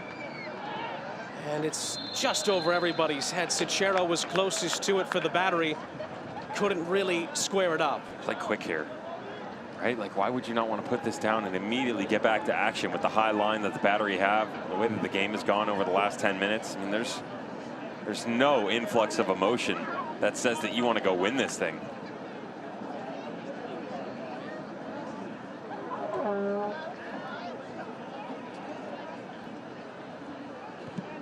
Scores from around the league. Red Bulls 2 lead 3-1 over Hartford Athletic. As Dikwa is brought down just outside of the penalty area. Another good free kick opportunity from an advantageous position for the Riverhounds. I wondered if this came off his hand. Yellow card is out here. And it will be shown to Preston Kilwine, it appears.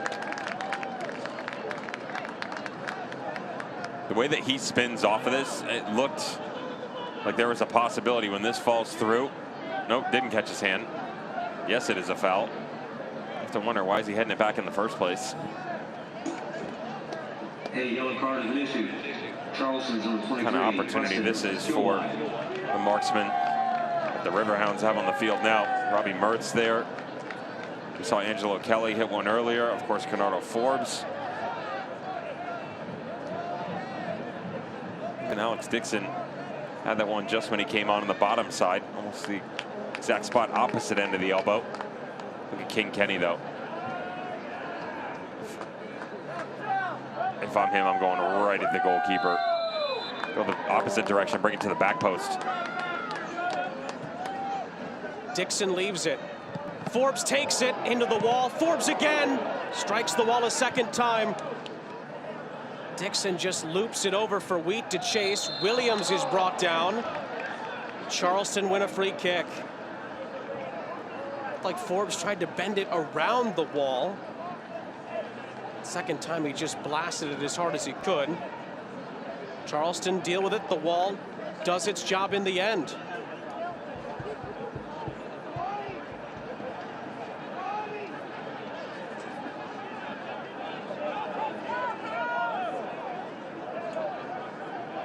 Another missed opportunity for the Riverhounds. It's a good header by Peters. Kenardo Forbes holds up the play nicely. And the referee brings it back for a free kick for the Riverhounds.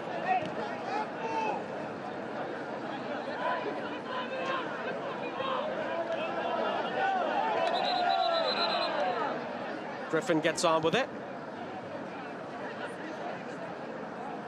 Shane Waite. Can Pittsburgh get a goal here in the latter stages? Piggott trying to thread it through, does so nicely. Sheldon is able to pick it up. Riverhounds get enough numbers behind the ball to slow it down. Cicero forced all the way back to Kilwine. Patterson lets it run for Flanagan. A push and a chase using the pace. Avion Flanagan lofting it in. Ordonez uncontested, heads it out. Mertz battling for it with Flanagan. Kelly's down too. Went over the end line. He immediately went to the ground. That was some kind of move, though. Real good look at the one-on-one capability of Avion Flanagan. A lot of times, Sean, when you get players that have that kind of speed, the footwork, the tactical ability all seems to elude them. That's not the case with Flanagan, though. That was a good look at it where he could slow the game down and immediately pick it up.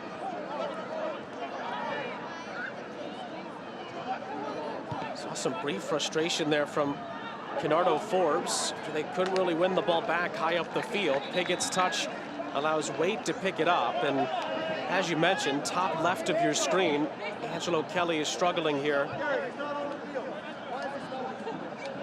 Well, how about Jamali Wade? He's already motioning for a substitution to the sideline. And I think it's because Kelly was on the far side, Devin.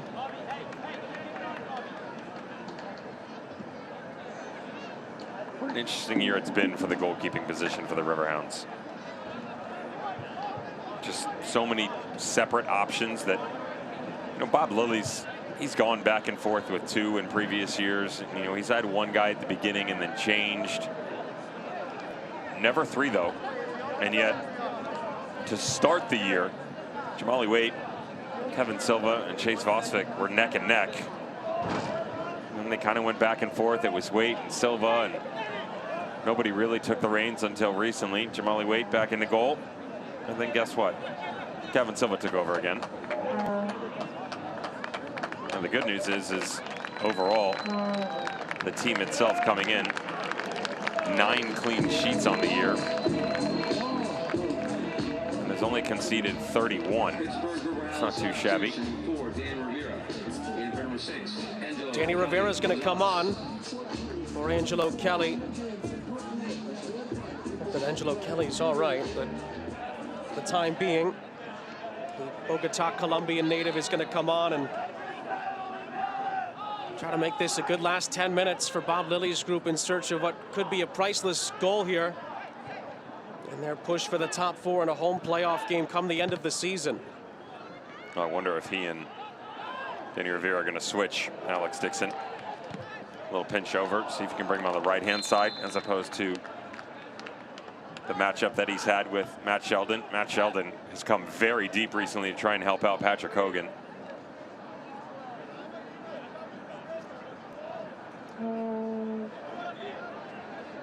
Bernardo Forbes again showing some frustration after the attack fizzles out. Our next game is on the road, so make sure you head to Mike's Beer Bar, the official watch party of the Pittsburgh Riverhounds. Dixon was the initial player to help it on. Flanagan steps in nicely to win it back now for Patterson. Just under 10 minutes of the 90 remaining. Crawford has it for the Battery. Just about kept in by Sheldon, but in the end Dixon gets there first, but he gives it right back out for a throw. Still 1-1 between Indy and Lou City. 74th minute in that game. No score in the 40th minute between Memphis and Loudoun. Long time to go still in that game.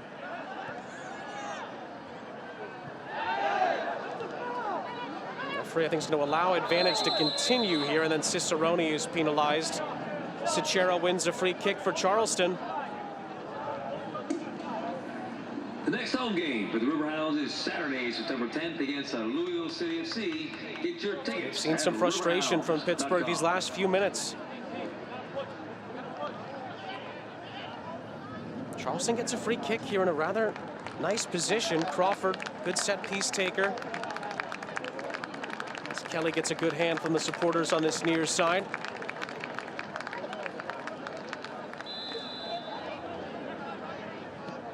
Crawford lifts it in. There was a drag in the penalty area. Hogan went down. Referee doesn't point to the spot, and we play on. That's a misplaced header. Albert Dequa in behind, has numbers beside him. It's Alex Dixon who shoots and can't hit the target. Golden chance for the Riverhounds off a mistake. But Dixon can't hit the target. Why not release this earlier, though, as the ball comes out? There's so much space on the back post. Great outlet ball by Bernardo Forbes. Look at the vision. He sees it in transition. But on the misplay, first touch, cut it to your right side.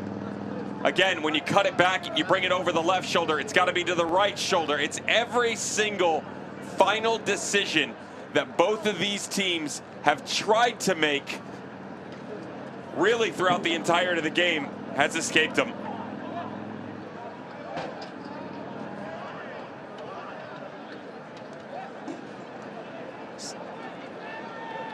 Seven minutes of the game still to go. Let's take a look back at some missed opportunities tonight, Devin, for the Riverhounds. It's been from open play, but it's also been from set pieces. Well, Bernardo Forbes, this is probably the best one we've seen in the second half. Hits it well. The problem was Kuzemka had read it the entire way. Good action, bringing it back across the body. Ask for him to do the same thing the second time. Keep the goalkeeper guessing. This one, right off the wall. Make sure your belt's connecting the press. Throw the drop, yeah. Go 2-1. Hey, weak side low. Circa. Still no breakthrough for Pittsburgh, as it was Enoch Kwakwa who was down and injured a moment ago. He's going to be taken off here. Yvel Perez Jr. He's going to replace him. Charleston substitution with 12. Gobo Perez into number 21. Enoch Kawaka.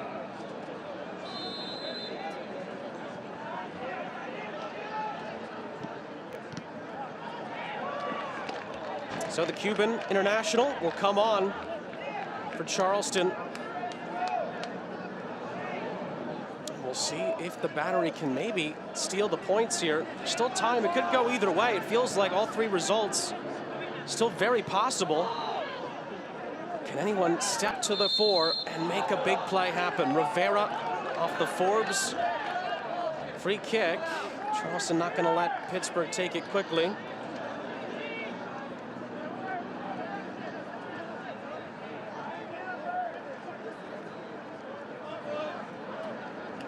Forbes on the set piece.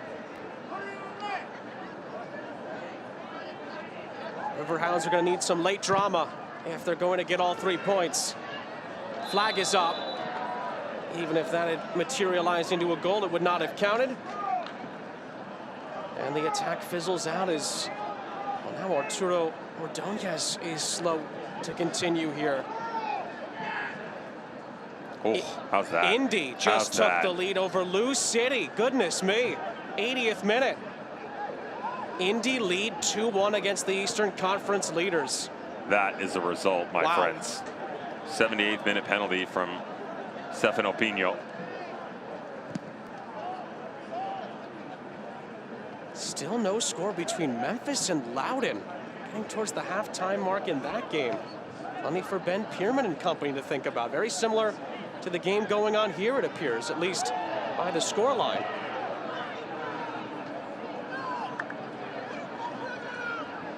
But what a result for Indy 11 that would be if they can see it out.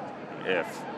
Big if. But that's the story of the season, if. Yeah, Lou City, you gotta bury them if you're gonna get all 3 points. We've seen them pull off some miraculous comebacks this year.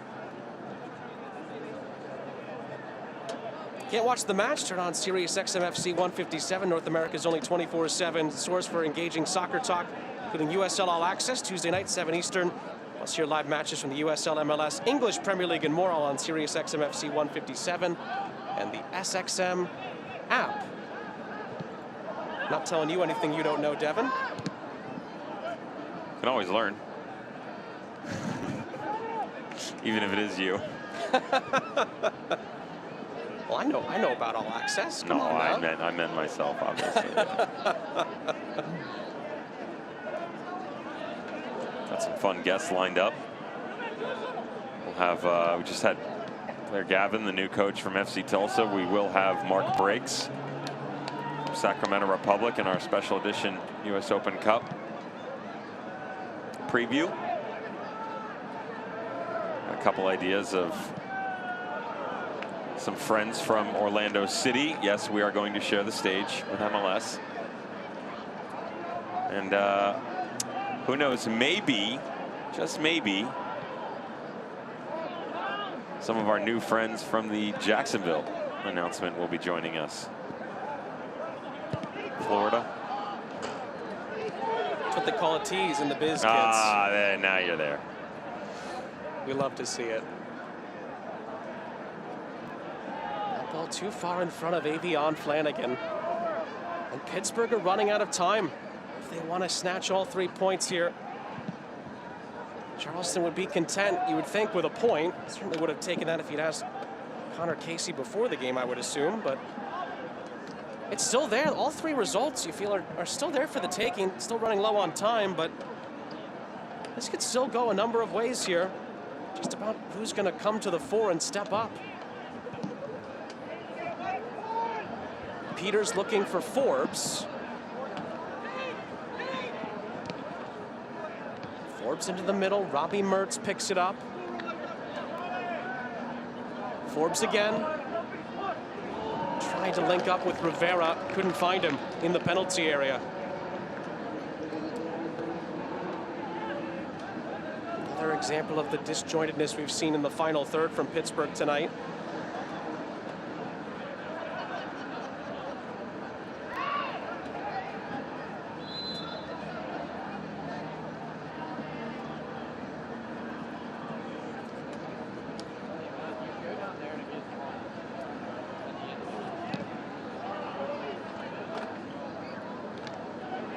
In the live table, Pittsburgh would stay in 5th, just 2 points behind Birmingham Legion, but this was the game in hand for Pittsburgh for a chance to make up those points and get back up to 50 to be level with Birmingham going into the weekend.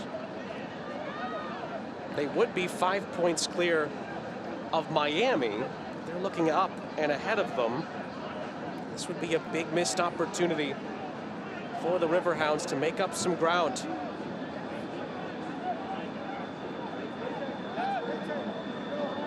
Charleston from the set piece. Crawford whipping it in. Williams tapped over the top by Waite. Out for a corner. Haven't seen much from Augustine Williams. Shows you there, it just takes one moment. Weight was equal to that moment. Yeah, he times it just right, too, and makes it look a little bit more difficult than it actually is. But this is just about positioning ahead of time, because all the work is done before it actually gets to him. 5 minutes. The one thing you would say about Jamali Wade is 6'1" is his list. He might be a little bit under that. But great job getting up and pushing up over the bar. Into 5 minutes of injury time, where Ordonez, we saw struggling earlier with a bit of a knock, heads it back out for another Crawford corner. Still plenty of time left for a late twist here at Highmark. Crawford's ball in, Ordonez again. Only as far as Kilwine. Back in for Williams, who nudges it out of play. Now Pittsburgh really have to get on with it here. Wade sends it forward for the Riverhounds. Really fell for Dequa, who wins the header. Cicerone trying to help it on, and then didn't realize that Dixon had cut behind him. And Kuzemka was able to read it better and picks it up.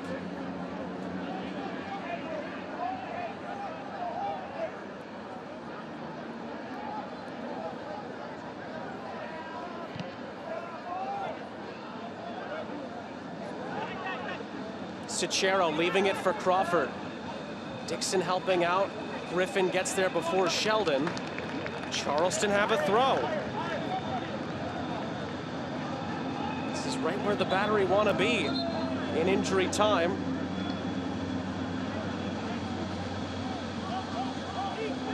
Hogan chipping it towards goal. Wade has to read it and catches it. Wonderful outlet to Robbie Mertz. Mertz is brought down by Piggott. Piggott will be booked. Free kick for the Riverhounds. 2 of the added minutes have been played.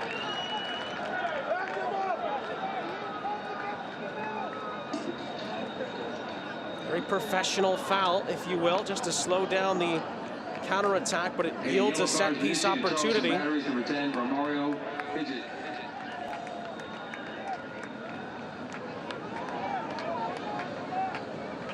Mertz on the set piece. Lofts it into the penalty area. It nearly fell for Wade. Penalty appeals as Peters went to the deck. Play continues. Griffin forced back.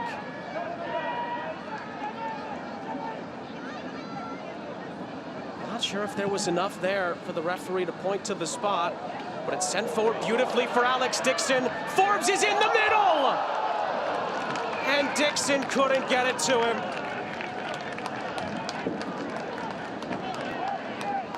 One of those nights. Just no magic. Doesn't matter what you do. Any way that you try and apply yourself. How's the touch, by the way, from Alex Dixon off the chest? Silky smooth.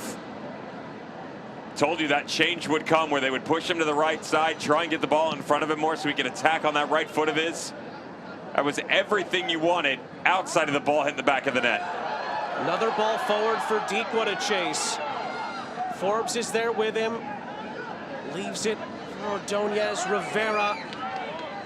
Pittsburgh keep pushing Rivera's ball in. Could fall for Dixon. Dixon back across. Patterson clears it before Mertz could recover to get it. Out for a corner for the Riverhounds. Just over a minute left of the minimum of 5 added on.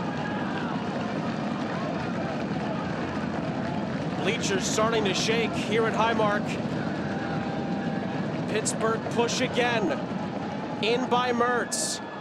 Ball is headed down. Rivera! Couldn't hit the target. Always rising and always curling away from Kuzemka's net. It's a heck of an effort off his instep, though. A lot of players. That distance, too. Yeah, a lot of players would take that right off the top of the foot and try and lace this thing. Instead, watch him hit it with his instep. It's more impressive that taking it that way, that he still keeps it that low. Does Pittsburgh have one more chance up their sleeves? They have to get it back forward. Peters to Rivera. Can't dwell on it back here, Pittsburgh. They send it forward. Dequa tripped up Hogan. Didn't mean to. But the Battery have a free kick, and that may very well be that. That's it.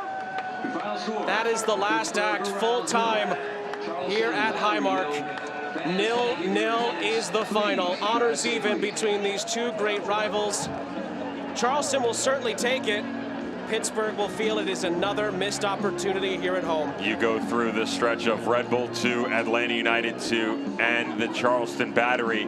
You've got to have at least 6, if not more, out of that. And the fact that you're only sitting on 5 and barely, that's the frustration that Bob Lilly's been talking about, the lack of consistency and inability to finish games off. They'll get another chance against a team near the bottom of the barrel and Loudoun United on the weekend, though anybody that plays Loudoun will tell you it's difficult. And after everything that went on for the Riverhounds tonight, you still have to tip your cap, because it's one of the most difficult things to do, to come here and get a result, and the Charleston Battery were able to salvage 1 point. Still an impressive result for them. Despite a tough year for the Battery, they've had a good year against their rivals. They've gotten a win and a draw against the Riverhounds this season, and here at Highmark they continue to leave with results. In the end, it's a big missed opportunity for the Riverhounds, who for the moment stay in 5th. We will wrap things up from the Steel City next as it finishes honors even between Pittsburgh and Charleston.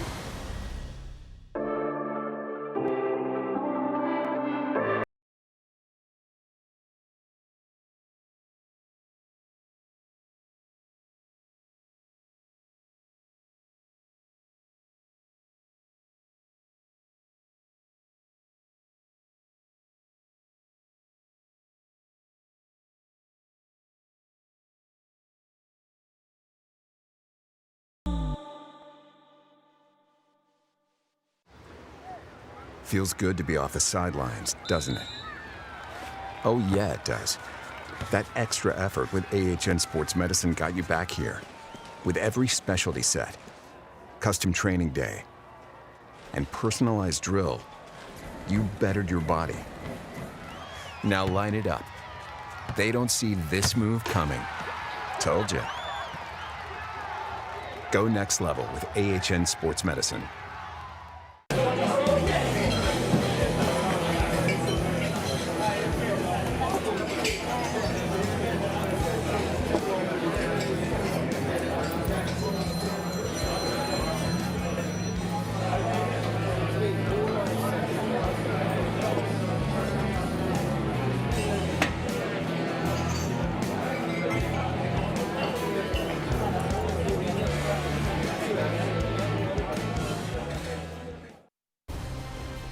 Sean St. Jacques, Devin Kerr back here with you at Highmark. Bob Lilly talks it over with his group after a tough draw to take for the Riverhounds tonight. 0-0 against the Charleston Battery, as Pittsburgh will head back to the drawing board as they continue to push for a home playoff game in the postseason this year. Let's take a look at how it all went down here at Highmark. Full-time highlights.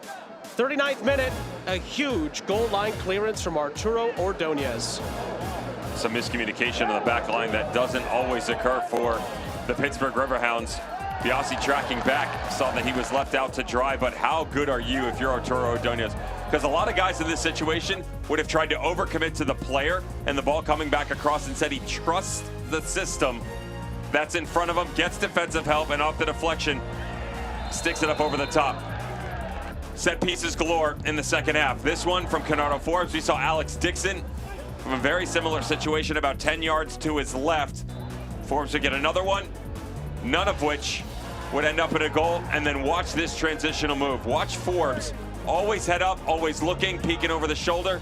First touch, hit it. God, the greatness that is Canardo Forbes. That ball, if it's hit a little harder, they get it in transition. But even off the lucky bounce, this has been their season. The turn to the inside instead of, outside instead of in.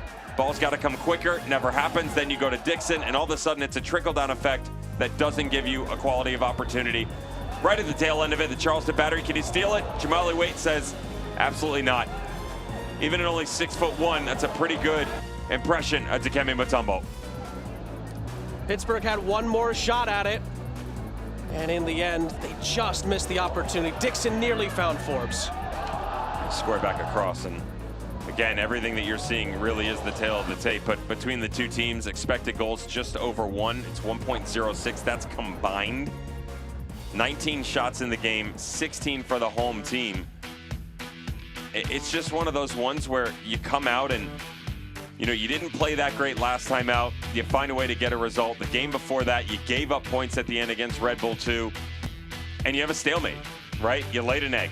It's just that simple. If you're the Pittsburgh Riverhounds, don't let this continue. This goes from, okay, it was a situation to a sequence to a happenstance. All of a sudden it becomes a trend. That's the last thing you want if you're Bob Lilly at the tail end of this game. And I understand that if you're a Charleston Battery fan, that you're still not overly happy with the way things are going. Here's something positive to think about. You just got a result against one of the upper tier teams in the Eastern Conference. You did it again against Los Dos, who is a playoff team in the Western Conference. You did it against Colorado Springs. Things are getting better. There is a long-term picture that is slowly coming to fruition. You're just gonna have to have some patience and give them a little bit more time. Last 8 games have been pretty good for Connor Casey's group as they try to finish the season strong. In the end, it's a missed opportunity for Pittsburgh tonight. It ends honors even between these two in the longest running active rivalry in the USL Championship, but there'll be plenty more opportunities to come in the last month and a half of the season. For Devin Kern, our entire crew, I'm Sean St. Jacques saying so long from Pittsburgh. It finishes Pittsburgh 0 and the Charleston Battery 0 here at Highmark. This copyrighted telecast of the United Soccer League Championship cannot be retransmitted, rebroadcast, or reproduced without the expressed written consent of the United Soccer League Championship.